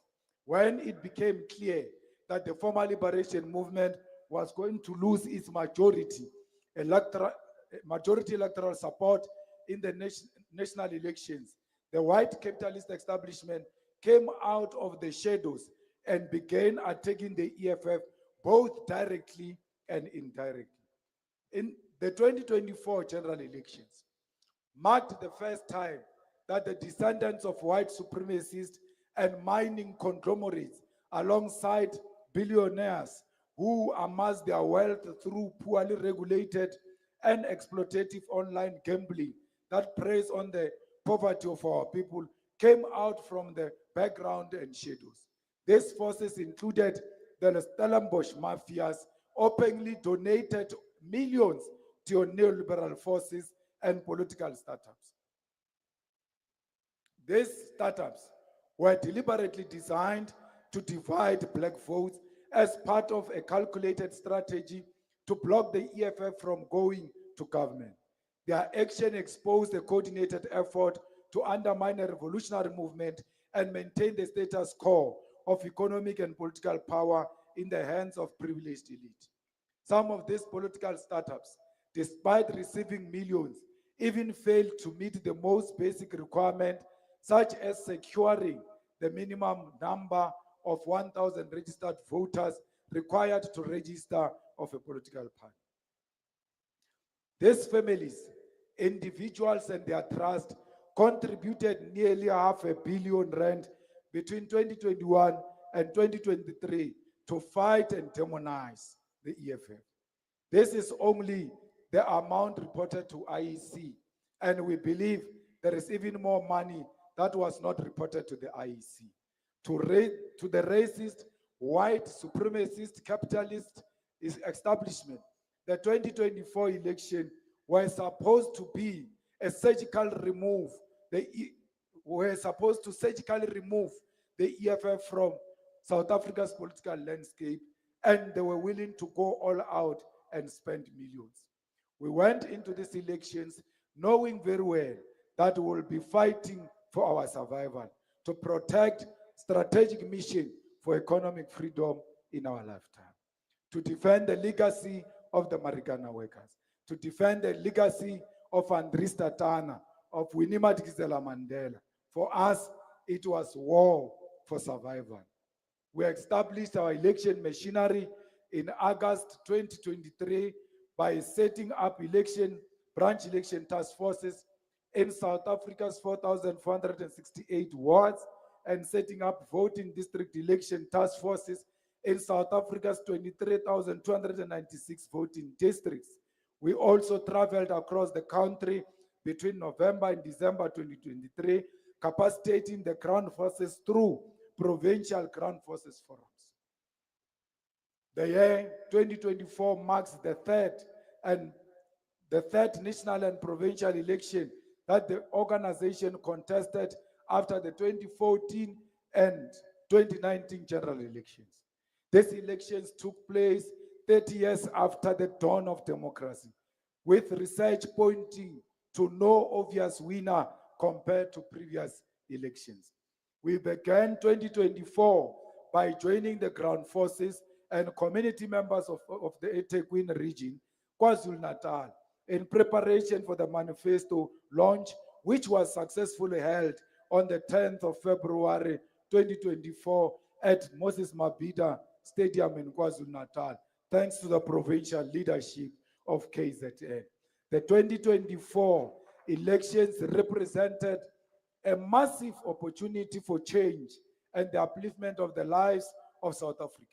As such, when the Independent Electoral Commission, the IEC, another branch of the ANC, announced its second voter registration weekend, we called on all our people of South Africa to come out in their numbers, mobilizing ourselves in all voting stations across the country to ensure maximum participation in the voter registration process.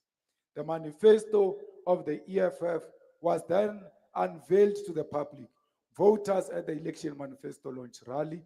This was preceded by intensive media drive to unpack our manifesto, including media engagements, television interviews, dialogues addressing various issues. We also engaged with ordinary South Africans in all provinces through presidential campaign. Before the much anticipated elections, we engaged in community outreach programs, donating and handing over boreholes, building homes and youth centers in Amaja. As part of engagement with the media and members of the academic community, the president and the commander-in-chief hosted a brunch with editors, political journalists, and analysts from various media houses. Fellow fighters, the Grand Coalition government of neoliberal forces originated as a moonshot pact, which included the former liberation movement. The former liberation movement has always been part and parcel of this moonshot pact, which later evolved into a grand coalition government, so-called Government of National Unity, GNU. This is the moonshot pact that was formed to reject NHI bill, the National Health Insurance Bill, to make universal health accessible for all. The moonshot pact that was formed to reject Bella Bill, the Basic Education Laws Amendment Bill, to make our education accessible for all regardless of race and language. Moonshot pact that was formed to oppose the creation of state-owned bank and sovereign wealth fund to transform the financial sector. The moonshot pact that was formed to fight progressive labor legislation in favor of exploitative labor laws. They want to hire and dismiss workers as they wish without being held accountable. This same moonshot pact was formed to fast-track the privatization of electricity generation and transmission, as well as the treatment of water and sanitation. In this moonshot pact, that was converted into a grand coalition government of neoliberal forces, the former liberation movement has always been part of this arrangement. When we accepted the election result and said we're ready to go into coalition, little did we know that the former liberation movement was already embedded in the moonshot pact. We gave the former liberation movement the benefit of the doubt that they will engage with consciousness and negotiate for service delivery that restores the dignity of Black people, transfer the wealth of the country to the majority, provide our people with affordable and dependable electricity, delivers long overdue justice to victims of apartheid and Marikana workers. Instead, those who have successfully hijacked the liberation movement chose a coalition rooted in racism and colonial economic structure.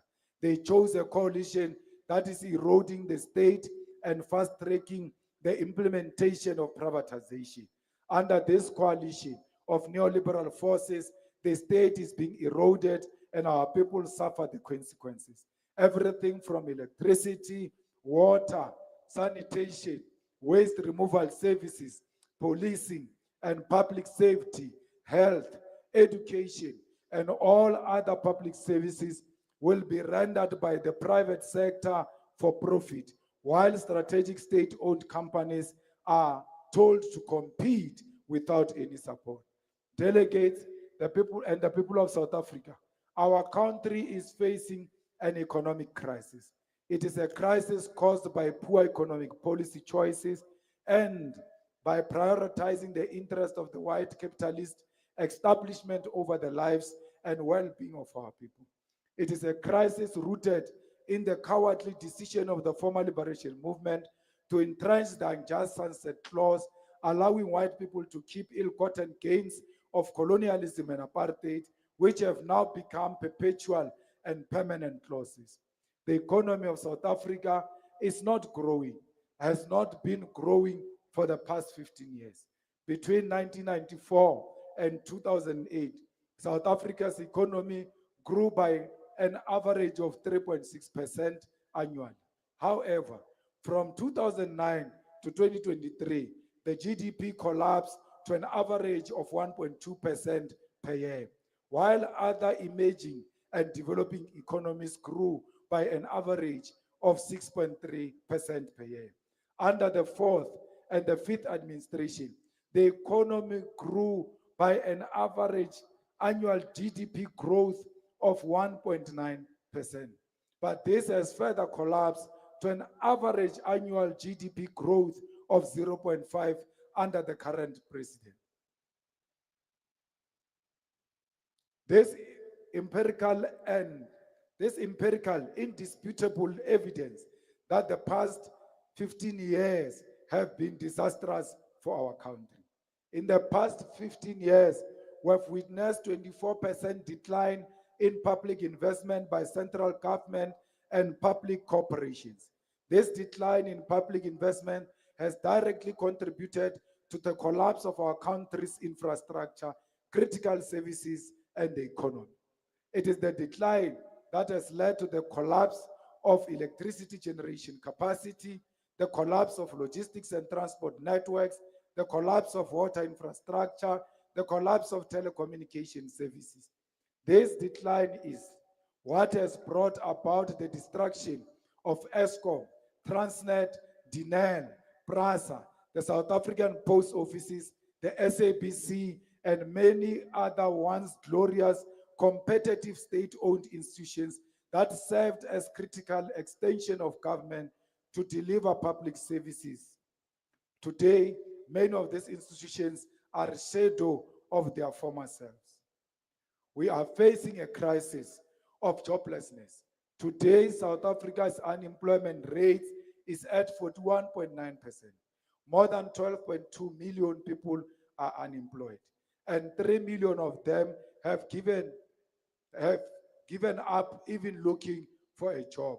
Unemployment has increased from 6.4 million in 2009 to 12.2 million to date. These 12.2 million people wake up every day with nothing to do. They wake up to loiter the streets, pushed into lives of crime, substance abuse, and gender-based violence. The failure to address unemployment has created a lost generation condemned to hopelessness by economic systems that prioritize profit over people. It is this unemployment that affects Black people, women, and young people the most. The unemployment rate among Black people stands at 46%, while the white people, it stands at 10.8%. The unemployment rate for people between the age of 15 and 24 stands at an alarming 70.7%. Among women, unemployment stands at 45.7% compared to the 38.5% for men. Today, there is no practical, believable, or implementable plan to address this crisis. Instead, the biggest so-called economic reforms since 1996 promises to create only 1 million jobs over 10 years, a drop in the ocean compared to the millions of unemployed South Africans. Comrades, our country experienced economic sabotage when there was an attempt to switch off power stations. The EFF was the only organization that properly characterized this attempt as economic sabotage. The people who decided that the only way to establish their private energy generation business, make profits, and put themselves at the center of South Africa's economy by controlling energy and electricity generation and transmission, declared war on the people of South Africa and its economic interests, security, and sovereignty. When the former incompetent and racist CEO of ESCOM appointed more for color of his skin than his capacity, said in 2021 that South Africa will face power cuts for another 5 years. It was the clearest indication that a war was being waged against South African economy. The intention was clear: collapse ESCOM, sabotage state-owned energy and generation capacity, refuse to maintain the current coal power fleet, close power station under the pretense of their lifespan ending, and then when the nation is desperate for blackouts and ESCOM's failure, bring in the private sector as the savior. This is the modus operandi everywhere, where the parasitic capitalist establishment inserts itself into economic areas dominated by state-owned entities. Today, we are told that load shedding has cost South Africa 35 billion over 12 years between 2007 and 2019. Millions of jobs were lost because of load shedding. We were the only organization that spoke openly about the parasitic nature of renewable energy, independent power producers, and the power purchase agreement that forced ESCOM to buy electricity from cronies of the person in the office of the presidency at prices far higher than what it will cost ESCOM to produce the same electricity. We called on the cancellation of all power purchase agreement with renewable energy independent power producers. Our logic was so superior that even the former Minister of Public Enterprise and Minister of Mineral Resources agreed that these contracts need to be cancelled. We were the only organization that spoke openly about the appointment of the racist who failed to manage a plastic packaging company, yet was appointed to run a complex and sensitive power utility without engineering or generation experience. We were the only organization in Parliament, when it was not fashionable, to join workers in Komati to reject the premature closure of Komati Power Station and to demand its reopening. The criminals in charge of ESCOM waging economic war against the country were allowed to unplug 1,000 megawatts without providing a plan. We consistently called for adequate funding for maintaining ESCOM's fleet when National Treasury waged a war against ESCOM by refusing to allocate funds for maintenance. We exposed how ESCOM was overpaying for coal, particularly from optimum coal, once chaired by the person in the office of the presidency as part of a scheme to milk billions from power utility. We are happy that the current management at ESCOM, led by an engineer, has begun to turn the institution around. While we remain concerned about the overall direction of energy policy in South Africa, we are pleased that there is now an agreement to stop switching off coal power stations and to continue maximally utilizing our coal resources. Those who took money in the name of the just transition will one day have to explain their actions and possibly stand trial for crimes against South Africa's economy. We call on a commission of inquiry into the load shedding that our people were subjected to for more than a decade where, while people were stealing money by burning oil and benefiting from IPPs. We need to know who the culprits were behind the economic sabotage. South Africa needs a state-led and state-owned energy policy that will expand Eskom's generation capacity, reverse privatization of Eskom, invest in building additional coal power stations. We must increase the energy mix by building nuclear power stations and renewable and investing in renewable energy. Eskom must be given a new lease of life. The Public Investment Corporation must take over Eskom's debt in exchange for partial ownership, among other measures. This will require decisive intervention to reverse the counter-revolutionary decision to privatize electricity generation and transmission. If we allow privatization of electricity, our people will not afford it. Even today, electricity is unaffordable for many, including middle-class families. Fellow fighters, our public transport infrastructure and logistics network have collapsed. This is why our highways are congested with trucks. Trucks are killing people on N2 between the mines in Mpumalanga and Richards Bay because the former liberation movement has neglected railway infrastructure. Transnet has collapsed. The neoliberal coalition government is working day and night to privatize transport and logistics network, including ports, before we remove them from power. Privatizing logistics and transport network means leaving development and economic growth at the mercy of private interests whose only priority is profit, not national interest.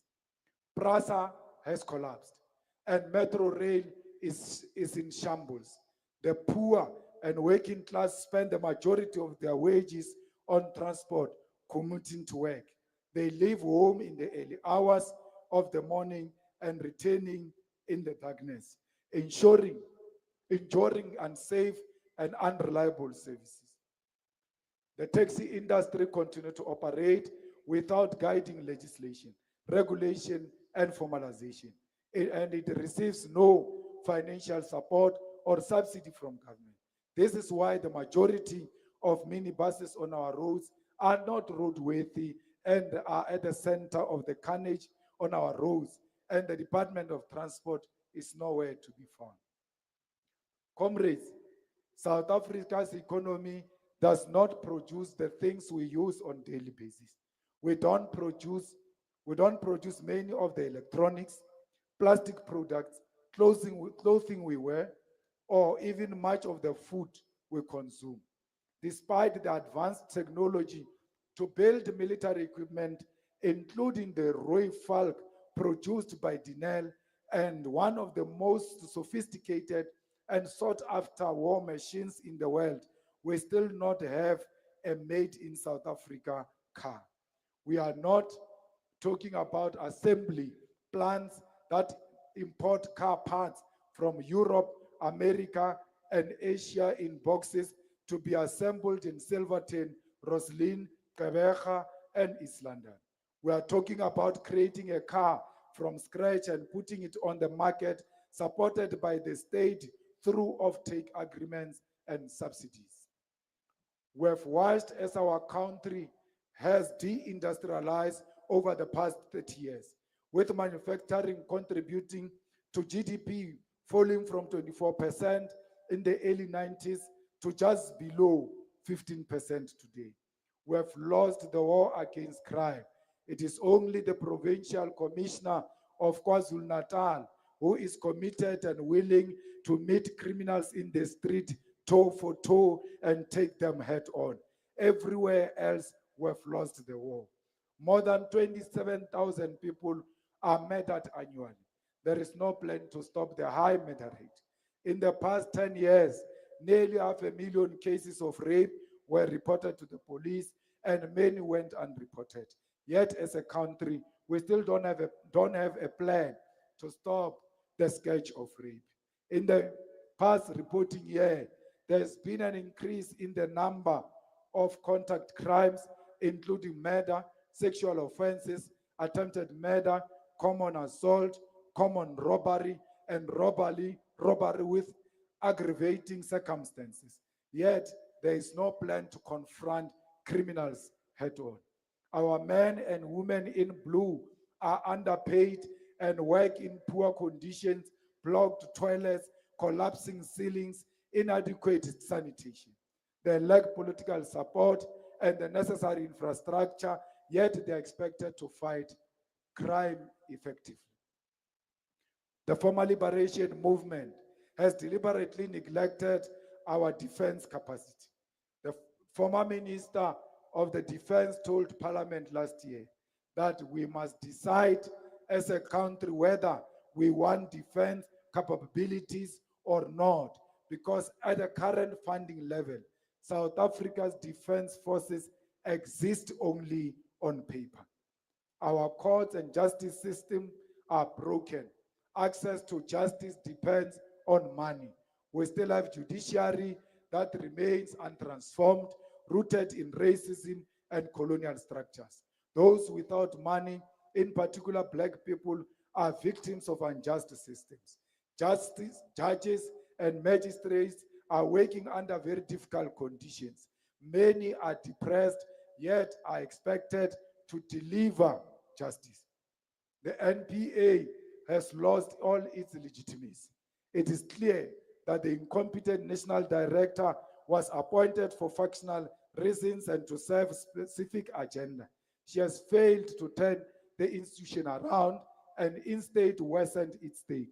Over the past 5 years, we have been subjected to senseless and questionable decisions, the appointment of more incompetent individuals and blatant attempts to hand over the NPA to the control of white capitalist interests.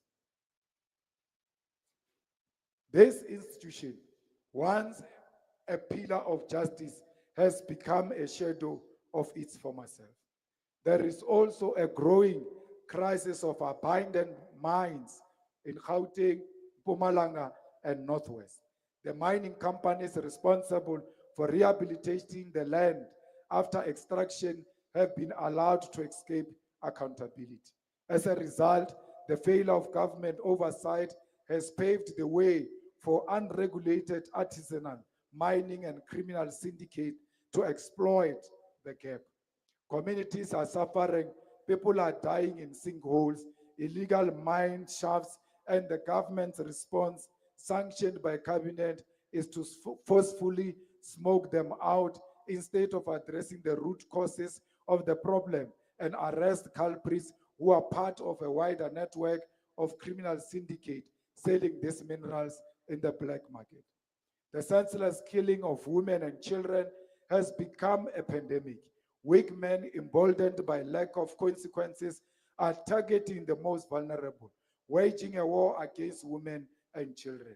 Women are subjected to extortion, forced to leave money on their windows to avoid being raped at night. Despite the promises made by the individual occupying the office of the president, nothing tangible has been achieved.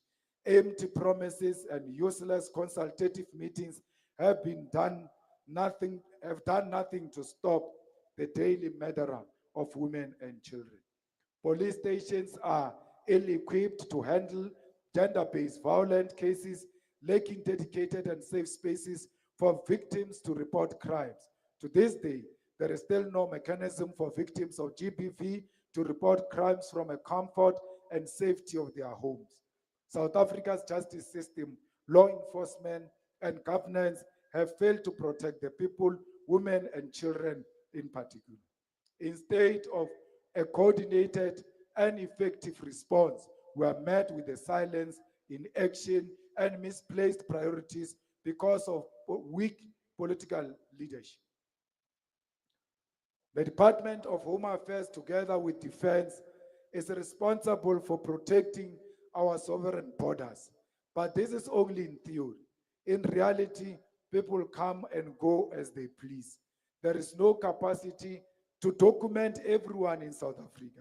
As a result, we have put our people in serious danger.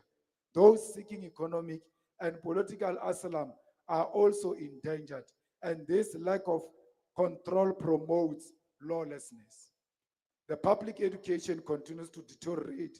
The government has neglected public education, forcing many black middle class families into private schools, while white families continue to benefit from well resourced former Model C schools funded by the state.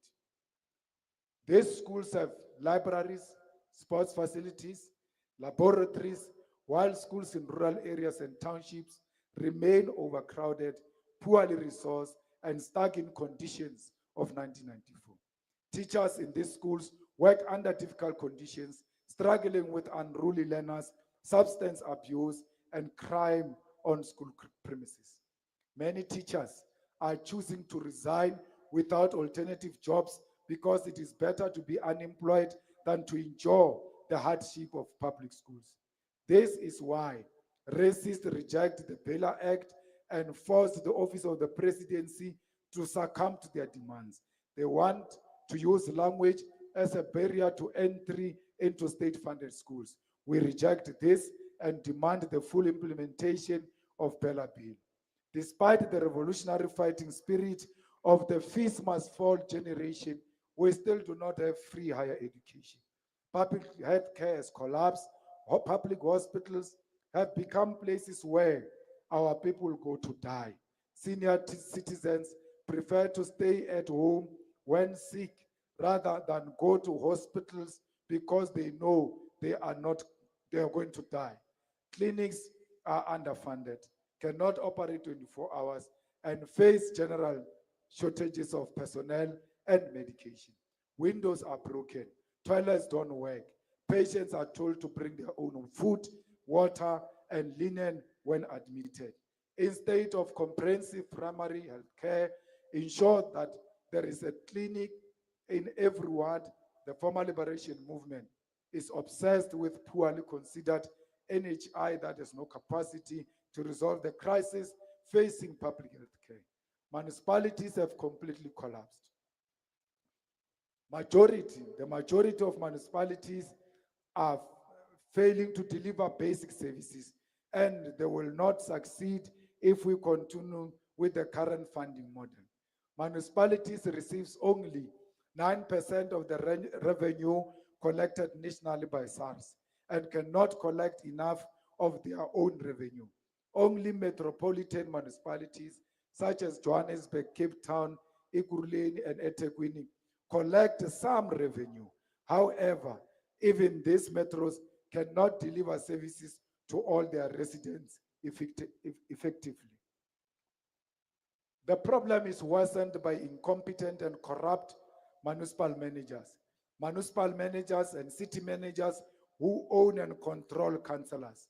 We have chief financial officers who are a serious threat in our municipalities.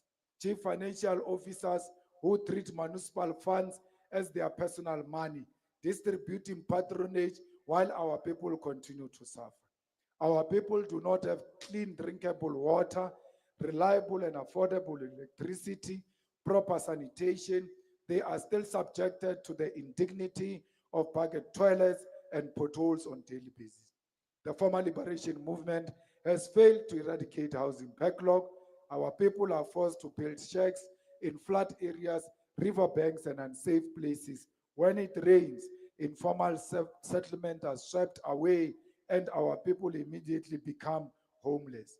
Comrades and compatriots, our fight for economic freedom cannot succeed without reclaiming the state as a vehicle for radical and progressive transformation. Central to this mission is a state-led industrialization, a decisive intervention to reverse the decades of deindustrialization and create sustainable jobs for the millions excluded from economic participation.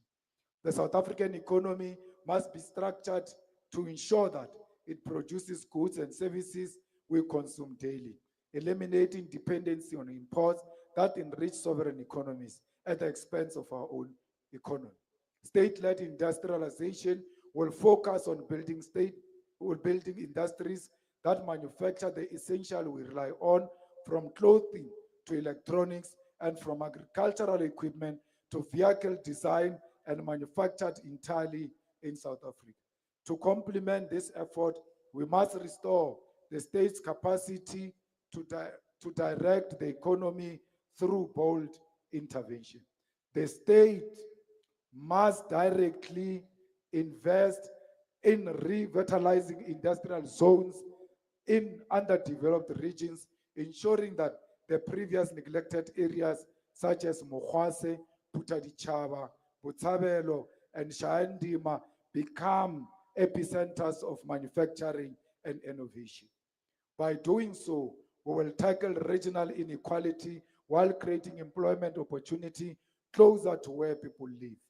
A progressive industrial strategy must be underpinned by research and development led by state-funded institutions. South Africa must become a leader in new industries such as green energy technologies, medical innovation, and advanced manufacturing. Our academic and technical institutions must partner with the state-owned enterprises to develop homegrown technologies that meet both local and global demand. We must also ensure that industrialization drives job creation for the most vulnerable. Labor-intensive industries such as textile, agro-processing, the assembly of renewable energy infrastructure must be a priority. Government procurement policies must guarantee market access for these industries, ensuring that public spending benefits the people directly. This agenda demands a robust state banking sector to finance industrial expansion. The establishment of a state bank will ensure that affordable loans are made available to emerging businesses and cooperative enterprises. Furthermore, the Public Investment Corporation must play a critical role in channeling resources towards long-term industrial development rather than speculative markets that do not serve the interest of the people. Comrades, reclaiming the state for industrialization is also about asserting national sovereignty. South Africa's vast natural resources must be used to build local industries. Our mineral wealth must no longer be exported as raw material, but processed domestically into high value goods. This will not only create jobs, but also ensure that the wealth of our nation benefits its people. To achieve this, we must reverse privatization of key sectors, including energy, logistics, and telecommunication. Privatization has weakened our capacity to plan and build for the future. We must reclaim Eskom, Transnet, and other state-owned enterprises because they are at the center of state-led industrialization. Comrades, this is not just about building factories and infrastructure. It is about rebuilding the hope of millions who wake up every day without work or purpose and a fight against neoliberal forces. At the heart of the South Africa's economic crisis is the National Treasury, an institution that has systematically failed to use fiscal policy as a developmental instrument to build our economy and transform society. While often praised as competent, the reality is that the National Treasury operates as a protector of neoliberal orthodoxy, advancing the interests of the white capitalist establishment at the expense of our people and our own development. The Treasury refusal to finalize the establishment of state-owned bank, despite clear mandates from Parliament and the former Minister of Finance, reflect their disregard for transformative policies. Similarly, they have deliberately delayed the establishment of a sovereign wealth fund, a critical tool to secure a nation's economic future. This is no accident.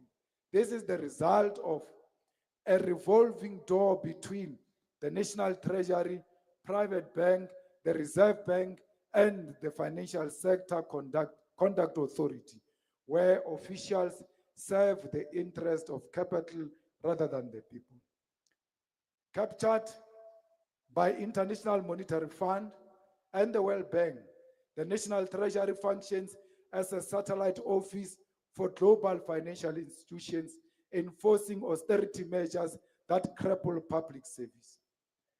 Even when officials' contracts come to an end, they are often reappointed through the back door, ensuring continuity of neoliberal policies. It is this captured treasury that has resisted every attempt to expand the state-led industrialization, undermined public investment, and reinforced a broken economic model. It was the same National Treasury, together with the late former Minister of Public Enterprise, who wanted to sell South African Airways for 53 rand. First, they sabotaged it, allowed it to collapse, and come with their group of friends to loot the public asset. It was the EFF that fought tooth and nail at all times for SAA to remain a state-owned company. Today, SAA is reporting profit. We must dismantle this structure and reclaim the treasury for the people, transforming it into a tool for radical economic transformation and development. I must drink water.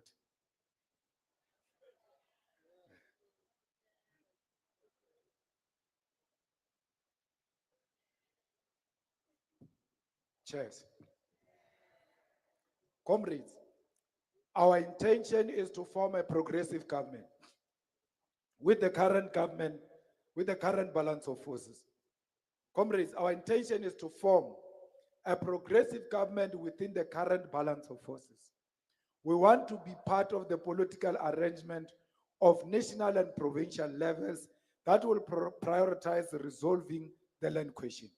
The return of the land to its rightful owners is not just a political or economic necessity, it is a moral imperative. Without the land, there can be no true liberation. We want a progressive government that will prioritize the transfer of wealth to the majority of the people and eliminate racialized inequality.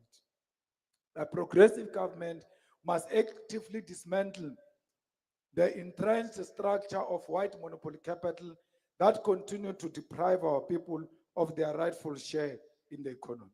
We want a progressive government that will champion state-led industrialization to revitalize industries in Mukwase Northwest, Putadichaba and Botshabelo in Free State, Seshiwe and Shayandima in Limpopo, and all industrial sites in the old Transkei and Ciskei that were abandoned by the post-apartheid government.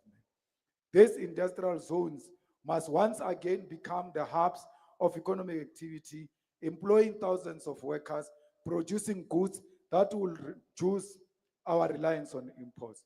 Through state-led industrialization, we will bring jobs and hope to more than 12 million unemployed people, pushed to the periphery of the society to life of crime, violence, and substance.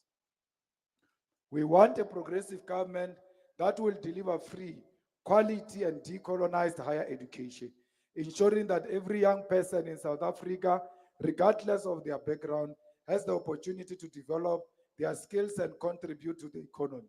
Education is not a privilege, it is a right. And through education, we will arm our youth with the tools to break the cycle of poverty. We want a progressive government that will prioritize quality health care for all, with a focus on primary and preventative health care. Our people deserve a healthcare system that is well-resourced, accessible, and free from inequalities created by privatization. We want a progressive government that will deliver housing for all, repairing and upgrading water and sanitation infrastructure, and cleaning our cities and towns to restore the dignity of Black people. It is unacceptable that millions of our Black people still live in squalor without access to basic services. A progressive government must declare war on poverty and underdevelopment, ensuring that every South African has a roof over their head and clean drinkable water in their homes. We want to reclaim the state for progressive change to fight racist and colonial economic structure and defeat the neoliberal forces that have captured the state to serve private interests. We reject the idea that the public goods and services should be commodified and sold to the highest bidder. The state must serve the people, not profit. Comrades, a progressive government must also confront the scourge of poverty that continues to plague our society. South Africa is one of the most unequal countries in the world, and this inequality is not accidental, it is systematic. More than 8 million of our people live below the poverty line, unable to meet their basic needs. A progressive government must create jobs and opportunity for millions of unemployed people who have been excluded from the economy. Through state-led industrialization, infrastructure, development and investment in key sectors such as agriculture, mining, manufacturing and renewable energy, we can put our people back to work and create inclusive economy.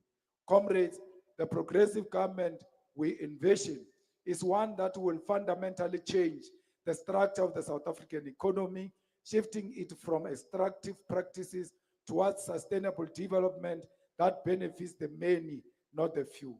We will use the wealth of our land, our minerals, our soil, our industries to uplift our people, not enrich white capitalist establishment rooted in racism and colonial economic structure. We want a progressive government that owns and controls electricity generation, ensuring that power is cheap, dependable, and accessible to all. Electricity is the lifeblood of economic activity, and no nation can claim sovereignty while relying on private companies or foreign entities for such a critical resource. A progressive government must reclaim control over railway lanes, ports, and harbors to ensure that the movements of goods and people serve national interests and not the profits of the monopolies. The telecommunication infrastructure must also be owned and controlled by the state, providing affordable and reliable connectivity to every South African, from the most remote rural area to urban centers, as a basic necessity for participation in the modern economy.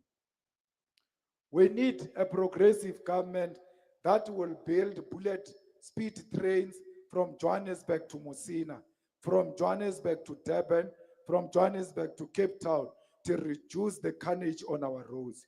We need a progressive government that will invest in building robust defense capabilities, not for imperialist adventurers, but for human development, disaster response, and the protection of the national economic security.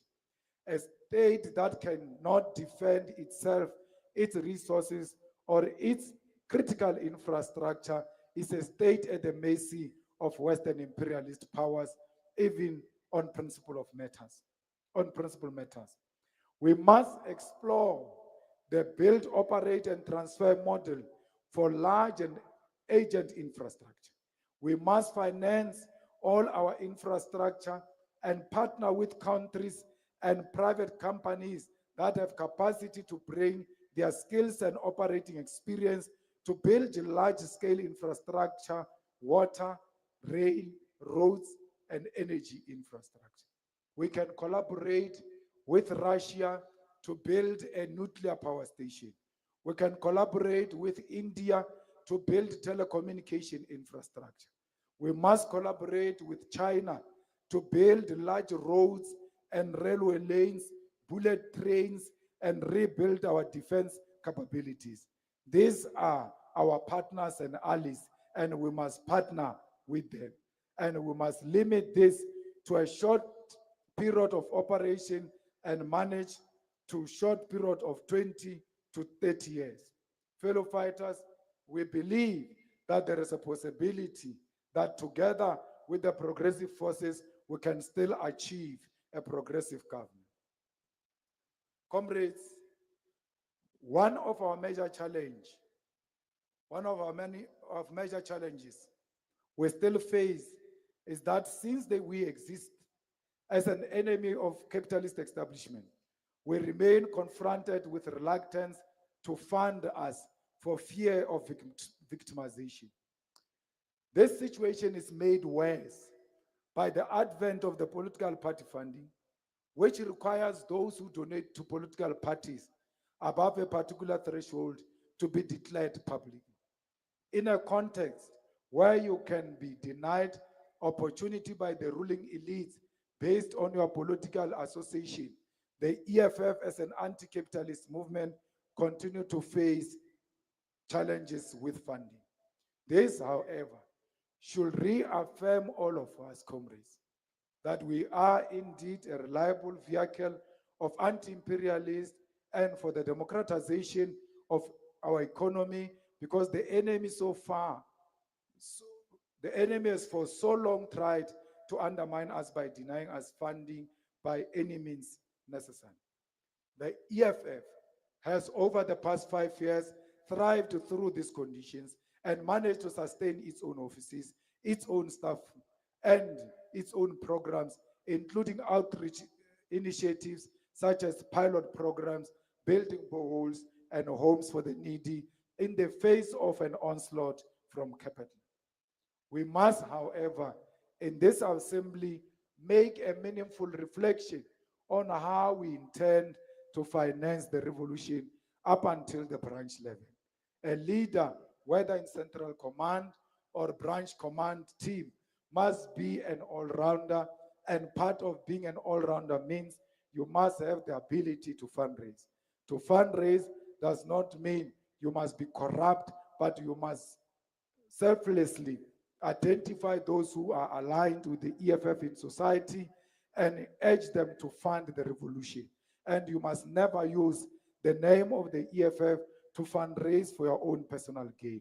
For utmost important is establishing a sustainable financing model for the EFF at this assembly in a manner that will not compromise integrity and image of the EFF.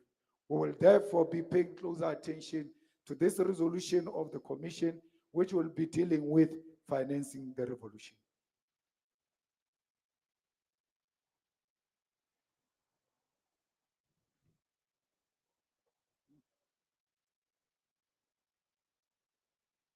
Delegates, people of South Africa, the EFF has existed with a love-hate relationship with these people on my left for the past 11 years, the media. And this has not changed. But we must express, what we must express is that we've maintained a healthy relationship with the media and been critical when it is necessary. It is an accepted ideological and political fact that certain interests within the capitalist establishment own and control the media and exist to undermine progressive organization and the ideas which the EFF represent. The past 5 years, especially in the lead up to the elections, we witnessed how the media began to interact with the ideas of the EFF in a negative manner. The establishment moved away from targeting individuals and smear campaigns in the EFF and fought the EFF directly by trying to discredit the ideas we represent. Comrades, it is therefore became important that we as the EFF and as a revolutionary movement establish our own propaganda machinery. Media spaces become saturated with bias, and the media space in general develops while traditional media houses dwindle into insignificance. The EFF has managed this terrain very well. There is no political party that can be compared to the EFF when it comes to its running of publicity, its own publicity. And many of those who have made it their mission to fight us have been so focused on the EFF that the media space has left them behind. A digital media is orchestrating the collapse of traditional media platforms such as newspapers and broadcast television. Comrade delegates, the city press, which said the EFF is going to die, is itself dying tomorrow. Tomorrow they will be publishing their last newspaper when the EFF will be growing bigger and better. It is the biasness and capture of the traditional media platforms that has led to consumers progressively ditching newspapers formats and television news outlets for new forms of media such as podcasting, streaming, digital means of consuming the news such as social media, where the truth is spoken unfiltered. The EFF must continue to keep up with media trends and avoid dying along with traditional media platforms because of their legacy or their brands. As a movement of the future, we must begin to develop and craft discourse in an innovative manner and not die with the fossils who control traditional media platforms. In the past elections, we have witnessed how aggressive the media was and how it was complicit in finishing the EFF and its leadership. These elections were a clear demonstration of the capture of the mainstream media, and as a result, we must intensify our internal communications machinery, and each and every one of us bear the responsibility of defending the movement both in private, in public, and particularly on social media from all enemy forces. Fighters, the tectonic plates of the global balance of forces are shifting. The escalation and aggression we see today from the United States and its Western allies against the Russian Federation has reached levels where we have not seen the defeat of the Axis powers, which were led by Nazi Germany during the Second World War.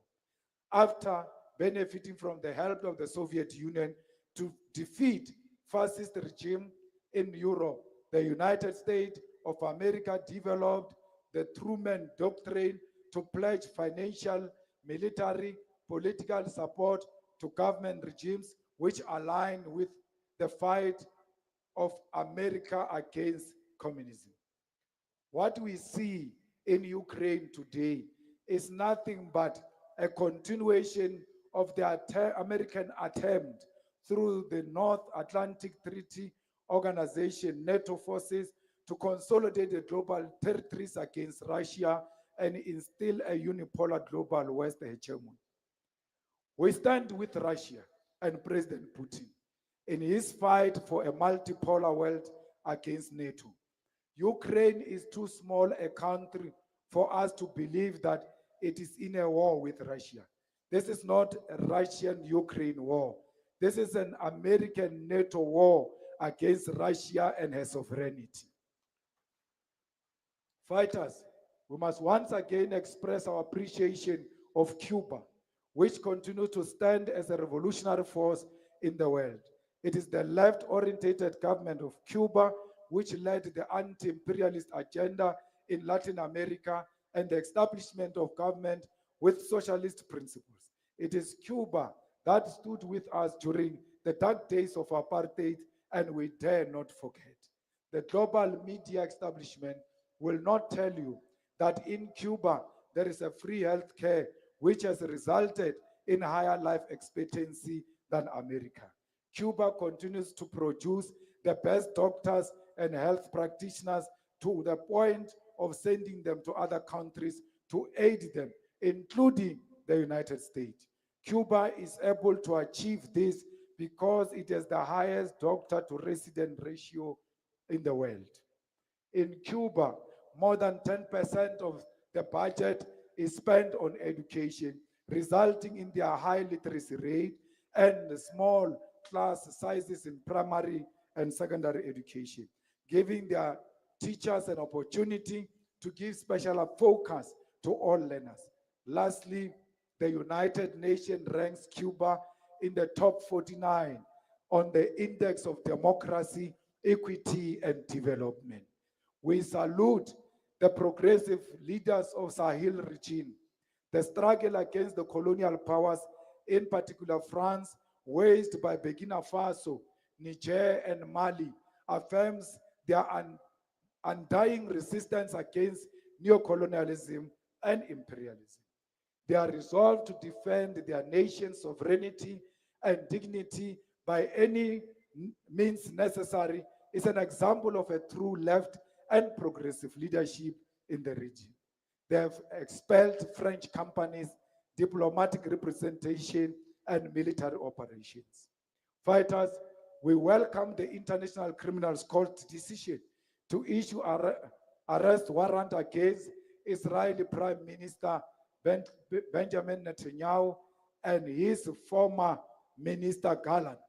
The two are responsible for crimes against humanity committed against the Palestinian people in Gaza Strip, using starvation as a form of warfare, murder, persecution, the intentional targeting of civilian population, and genocide. South Africa, as a signatory to the Roman Statutes and participant in International Criminal Court, has a legal obligation to arrest Benjamin Netanyahu without bias. We will not stop standing with the people of Palestine against the tyranny of the genocidal Zionist state of Israel.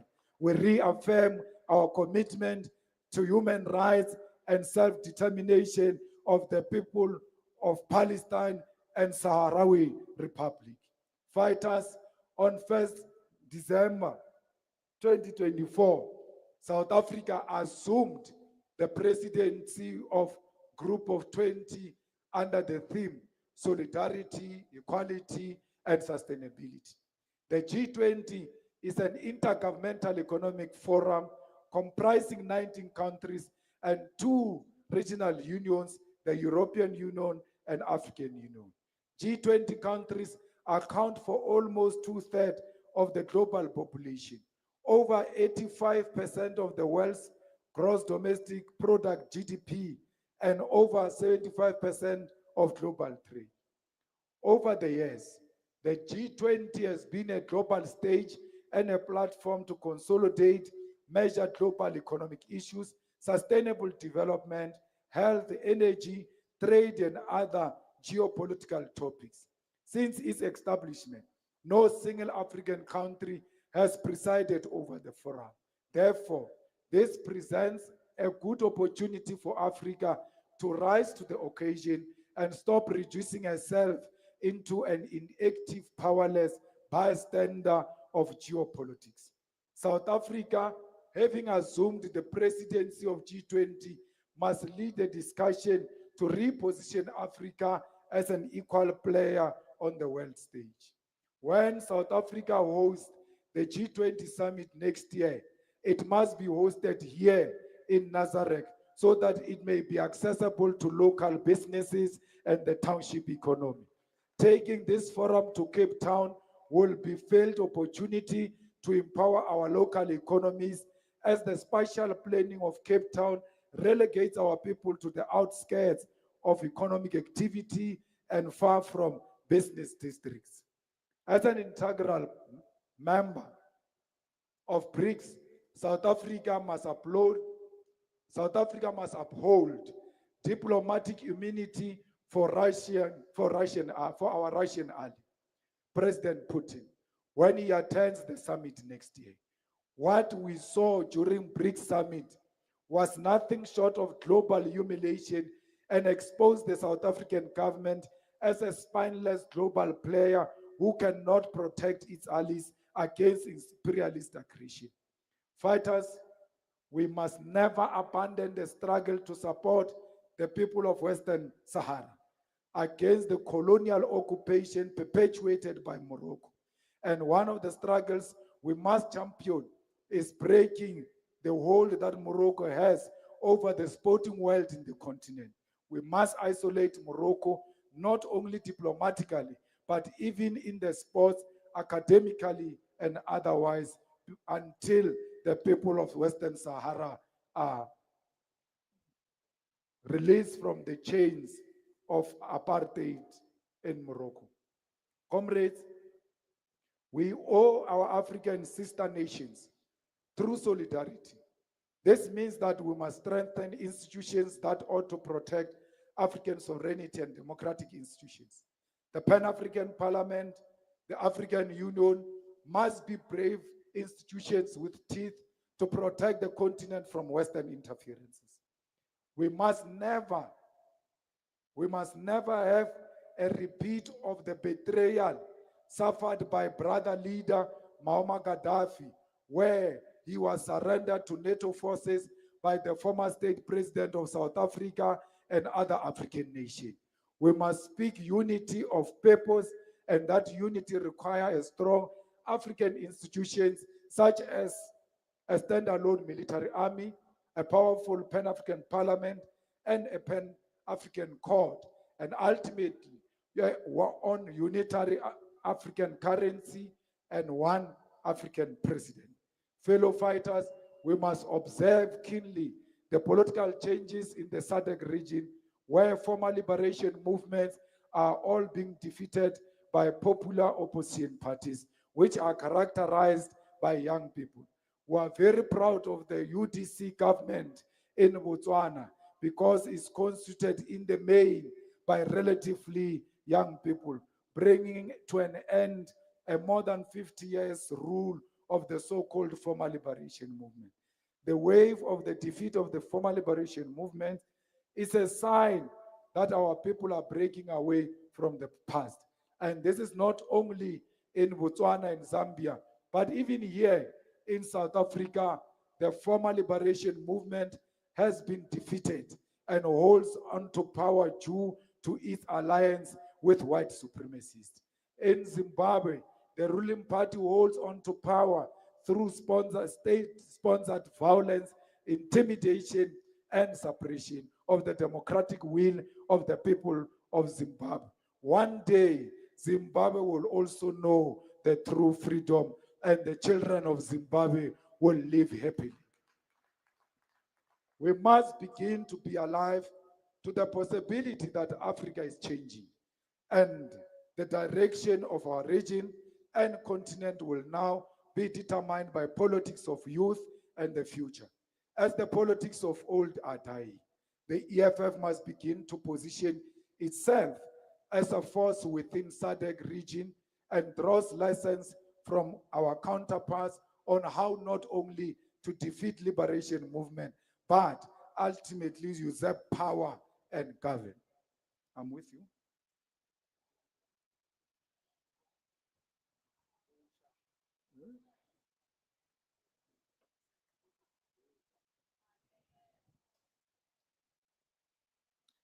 Fellow fighters, the EFF remains the only liberation movement on the continent that is determined to build African unity. It was President Kwame Nkrumah of Ghana who once said, "The core of the Black Revolution is in Africa, and until Africa is united under a socialist government, the black men and women throughout the world lacks a national home." It is for this reason, fighters, that we must fight jealously for the independence of Africa and the independence reliance on the use of Pan-Africanism. Pan-Africanism is our scientific response to the Western world, which has turned Africa into a place for cheap, exploitable labor and the theft of our resources.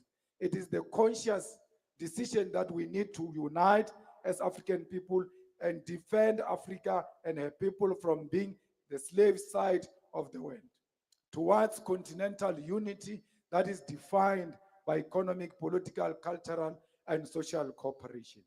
It is a battle we have inherited from the slaves who were stolen on our shores and made to build the economies of our white colonial counterparts.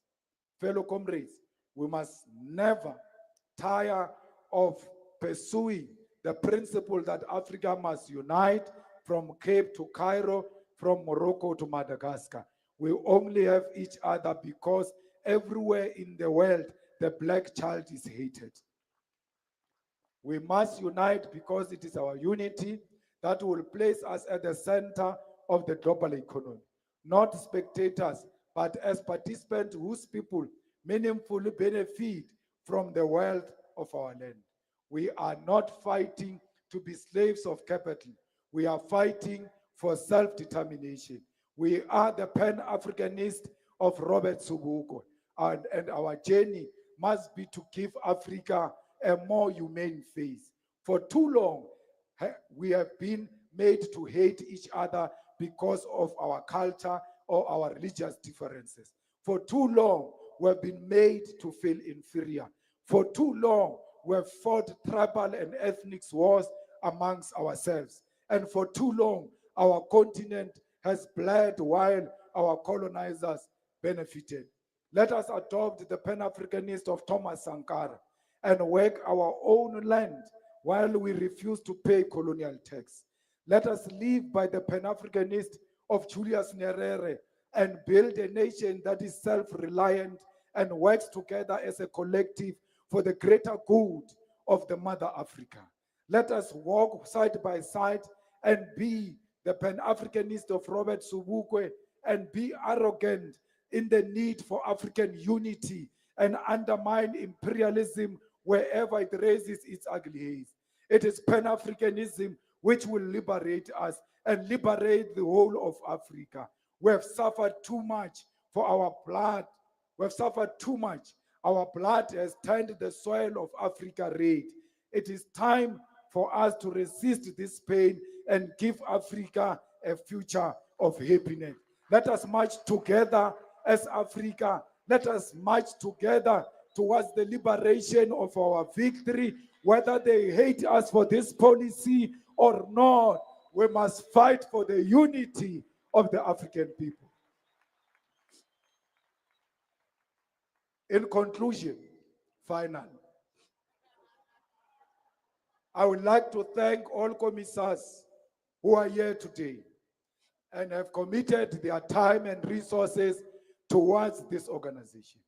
It was at this very venue 5 years ago, during closing address of our Second National People's Assembly,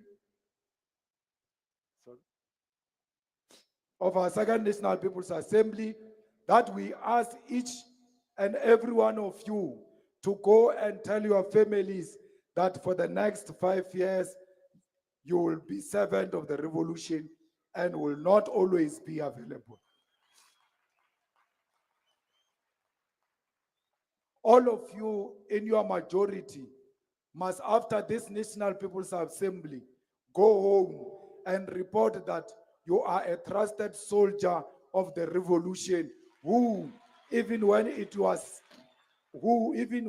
seemed like our movement was faced with death did not waver. You did not betray the organization, the only dependable and trusted weapon in the hands of the poor and the working class. I pray that the revolution remembers each one of you, regardless of the outcome of this assembly on the election of the leadership. Commissars, you must all know that our ancestors who started this organization are extremely proud of you. Fellow fighters, I want to thank all the officials of the EFF, the National Chairperson, and the DSG. And I want to extend a special thanks to Secretary General Commissar Marshal Dlamini, who steered the ship when it was difficult to do so. Secretary General of the EFF is a firm comrade at all times, operates within the maximum discipline and commitment in a very militant way because of his extreme loyalty to the organization and the liberation of our people. Many have tried to doubt him and cast doubt on his capabilities, But I want to say here today, unashamedly, that in our Secretary General, we have a loyal and dependable soldier of the revolution. On behalf of all members of the movement, we want to thank you, SG, for being a man who finishes what he started with conviction. Even though you started politics here in the EFF, you are one of the most reliable comrades I've encountered in my long political career. You focus on the task at hand without seeking any glory. You are not attention seeker, and we have come to know you for paying attention to a finer detail. I salute you for remaining strong in the face of criticism and after difficult elections outcome. Under your administration, our movement has grown and you have not disappointed us. You have served us with dignity and humility and are one of the best amongst us. We thank you. Comrade delegates, I also want to thank the Treasurer General, Commissar Umpile Mautwe, who has looked after the finances of the organization even when there was not much to work with and the white capitalist establishment was pouring billions into neoliberal forces and political startups. The EFF is not a movement that receives massive financial support. And even with that reality, you made sure that no event or programs of the EFF, whether it is social outreach or rallies, has ever failed because of resources. Equally, under the leadership of the Treasurer General, the EFF has gone a month with, has never gone a month without paying staff members of the EFF. At the backbone which makes this organization what it is. They seek no praise, yet ensure our organization operates effectively on the day-to-day basis, from security guards, cleaners, researchers, and administrators. Together with a team, they've also paid for regional offices of the EFF, sustained and accounted for all assets without fail. She has also put the organization before any relationship or friendship and has played a role to ensure that there is no wasteful expenditure of the limited resources that we have. I want to thank the EFF staff members who were unsure whether they will wake up with their jobs after the EFF did not perform to our expectations in the previous elections. As a result, they understood the difficult measures had to be implemented to manage the decrease in money allocation that comes with a marginal electoral decline. Many of our staff members were not sure if they will remain employed once there was an attempt on the life of their organization and its leadership. Yet even with that doubt and opportunities for better paying jobs, they remained loyal and continued to serve their organization. To the ground forces, leaders of the regions and provinces who are always on the receiving end of the consequences of our political decisions and pronouncements, even when they know nothing about them, but trust in the democratic processes. Your revolutionary discipline is what keeps and safeguards our movement from opportunists and revisionists driven by egos and uncontrollable ambition. It is because our regional leaders and provincial leaders took a constitutional oath to defend the EFF in private and in public that our members and structures were able to close ranks and ensure when we were under attack, our organization should remain solid. Provincial general assemblies, which were all successful, had no incident of disruption or violence, proved to us that you have built a solid and dependable structures in your regions and provinces. Those who predict the death of the EFF will always be disappointed because the EFF has strong collective leadership at all levels. We thank everyone who prayed for us during our election campaigns, events, and private spaces when it seemed like our movement was collapsing. Your prayers have given us strength and continue to do so. I want to thank the pastors who prayed for this organization. Through their prayers, we have remained stable and faithful to the cause of liberation. We survived without knowing where these prayers came from, and we do not take this for granted.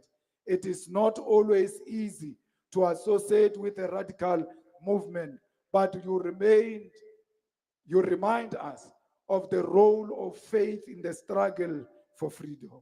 We also thank the traditional leaders who counseled us, took their time to listen to the leadership, opened their homes, and allowed us to campaign in their constituencies.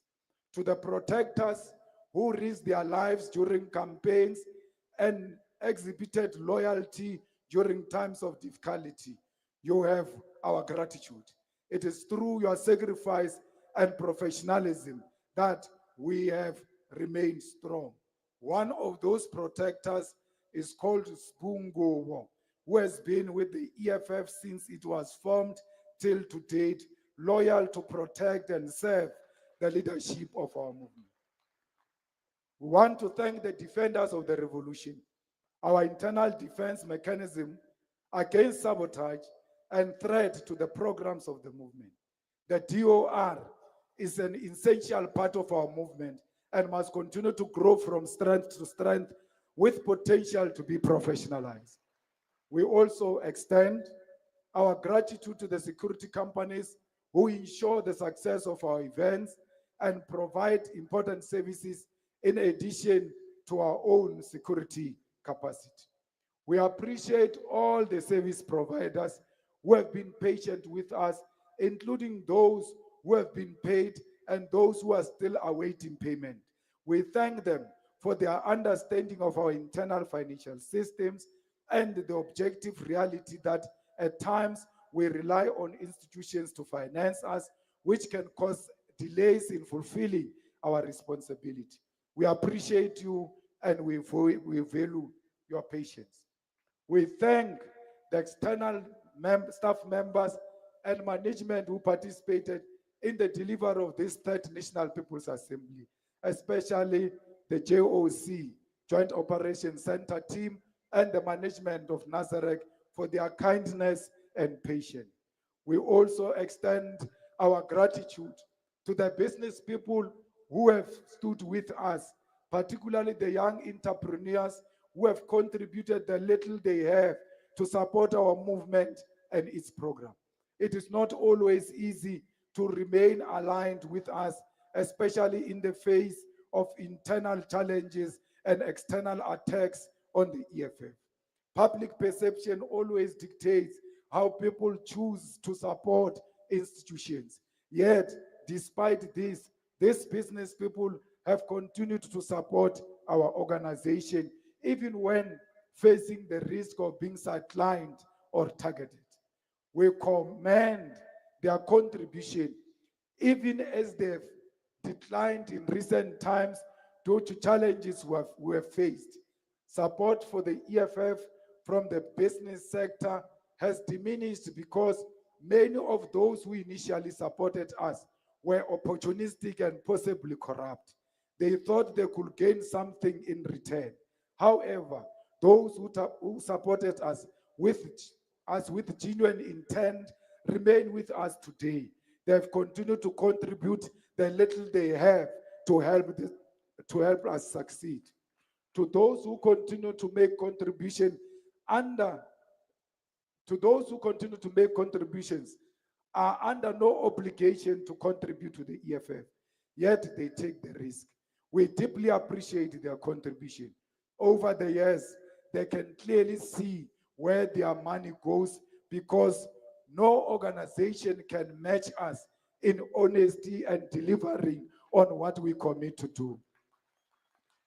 We wish them more success and pray that their efforts are rewarded. Wherever their resources come from, we hope they are blessed with even greater prosperity for their personal and business growth.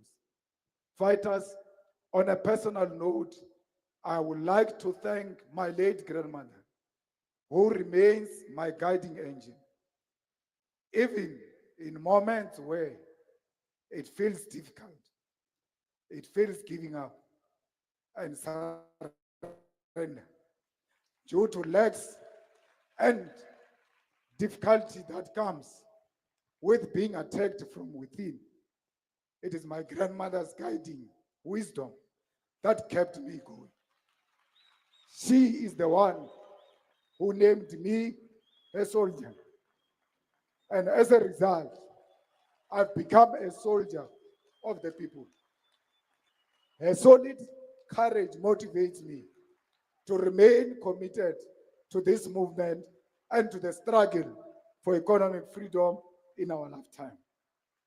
I honor her memory and strive never to disappoint her, even as she watches over me from heaven.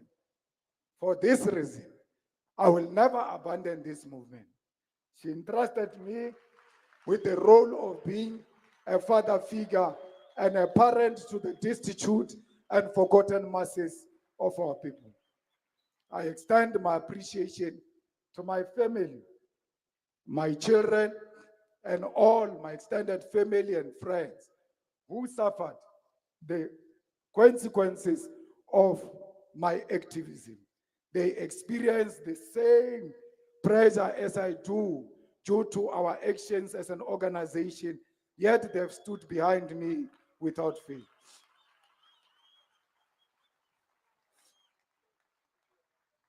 Their firm support is a testament to me that it is possible for Black people to build strong families and place love at the center of their lives. I love them, and most importantly, thank them for their patience with me and for their role in this revolution. Special thanks to my wife, who has tolerated my nonsense for the past 10 years, as we'll be celebrating our 10th anniversary on the 27th of December. I also extend my gratitude to you, the delegates of the branches who are present here today. Since my youth, there's been unrelenting efforts to demoralize and discourage me, to tire me, and force me to concede defeat to the establishment. However, the faith you have placed in me, like you have done with many commissars and leaders of our revolution, keeps me going. They will never succeed because I will never sacrifice my life for anyone other than the EFF and the revolution. We will not be bought or swayed, for we owe our life to all of you. We owe our lives to this revolution. The highest honor you can bestow upon me is to have my coffin wrapped in the red flag of the EFF. Such an act will signify that I've been loyal servant of our people and did not betray the revolution. Loyalty and disciplined membership of the EFF will ensure when the time comes that we are honored as revolutionaries. You will bid us farewell by bearing us with the red flag, which you will hand over to our families when we join the other fallen heroes in eternal rest. We are grateful that you have elected us. We do not feel entitled to these positions, but are humbled by the opportunity to serve. We are always available to serve in any assigned role. We are not the best amongst the best, but we are loyal to you and your freedom. We have been chosen for this task, and we have tried to fulfill it to the best of our ability. We thank you and wish you a productive National People's Assembly. Comrades, with the powers vested in me as a democratically elected president and the commander-in-chief by the Second National People's Assembly, I declare this assembly open.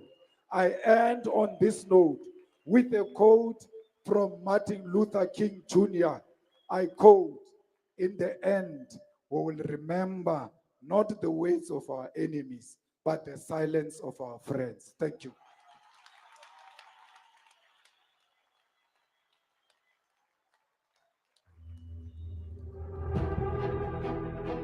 Life is difficult, but you must soldier on. Don't give up. If you are a coward, you don't belong here. But if you fight, even when things are difficult, you keep on fighting. This is your home. Welcome to the home of black people who never give up.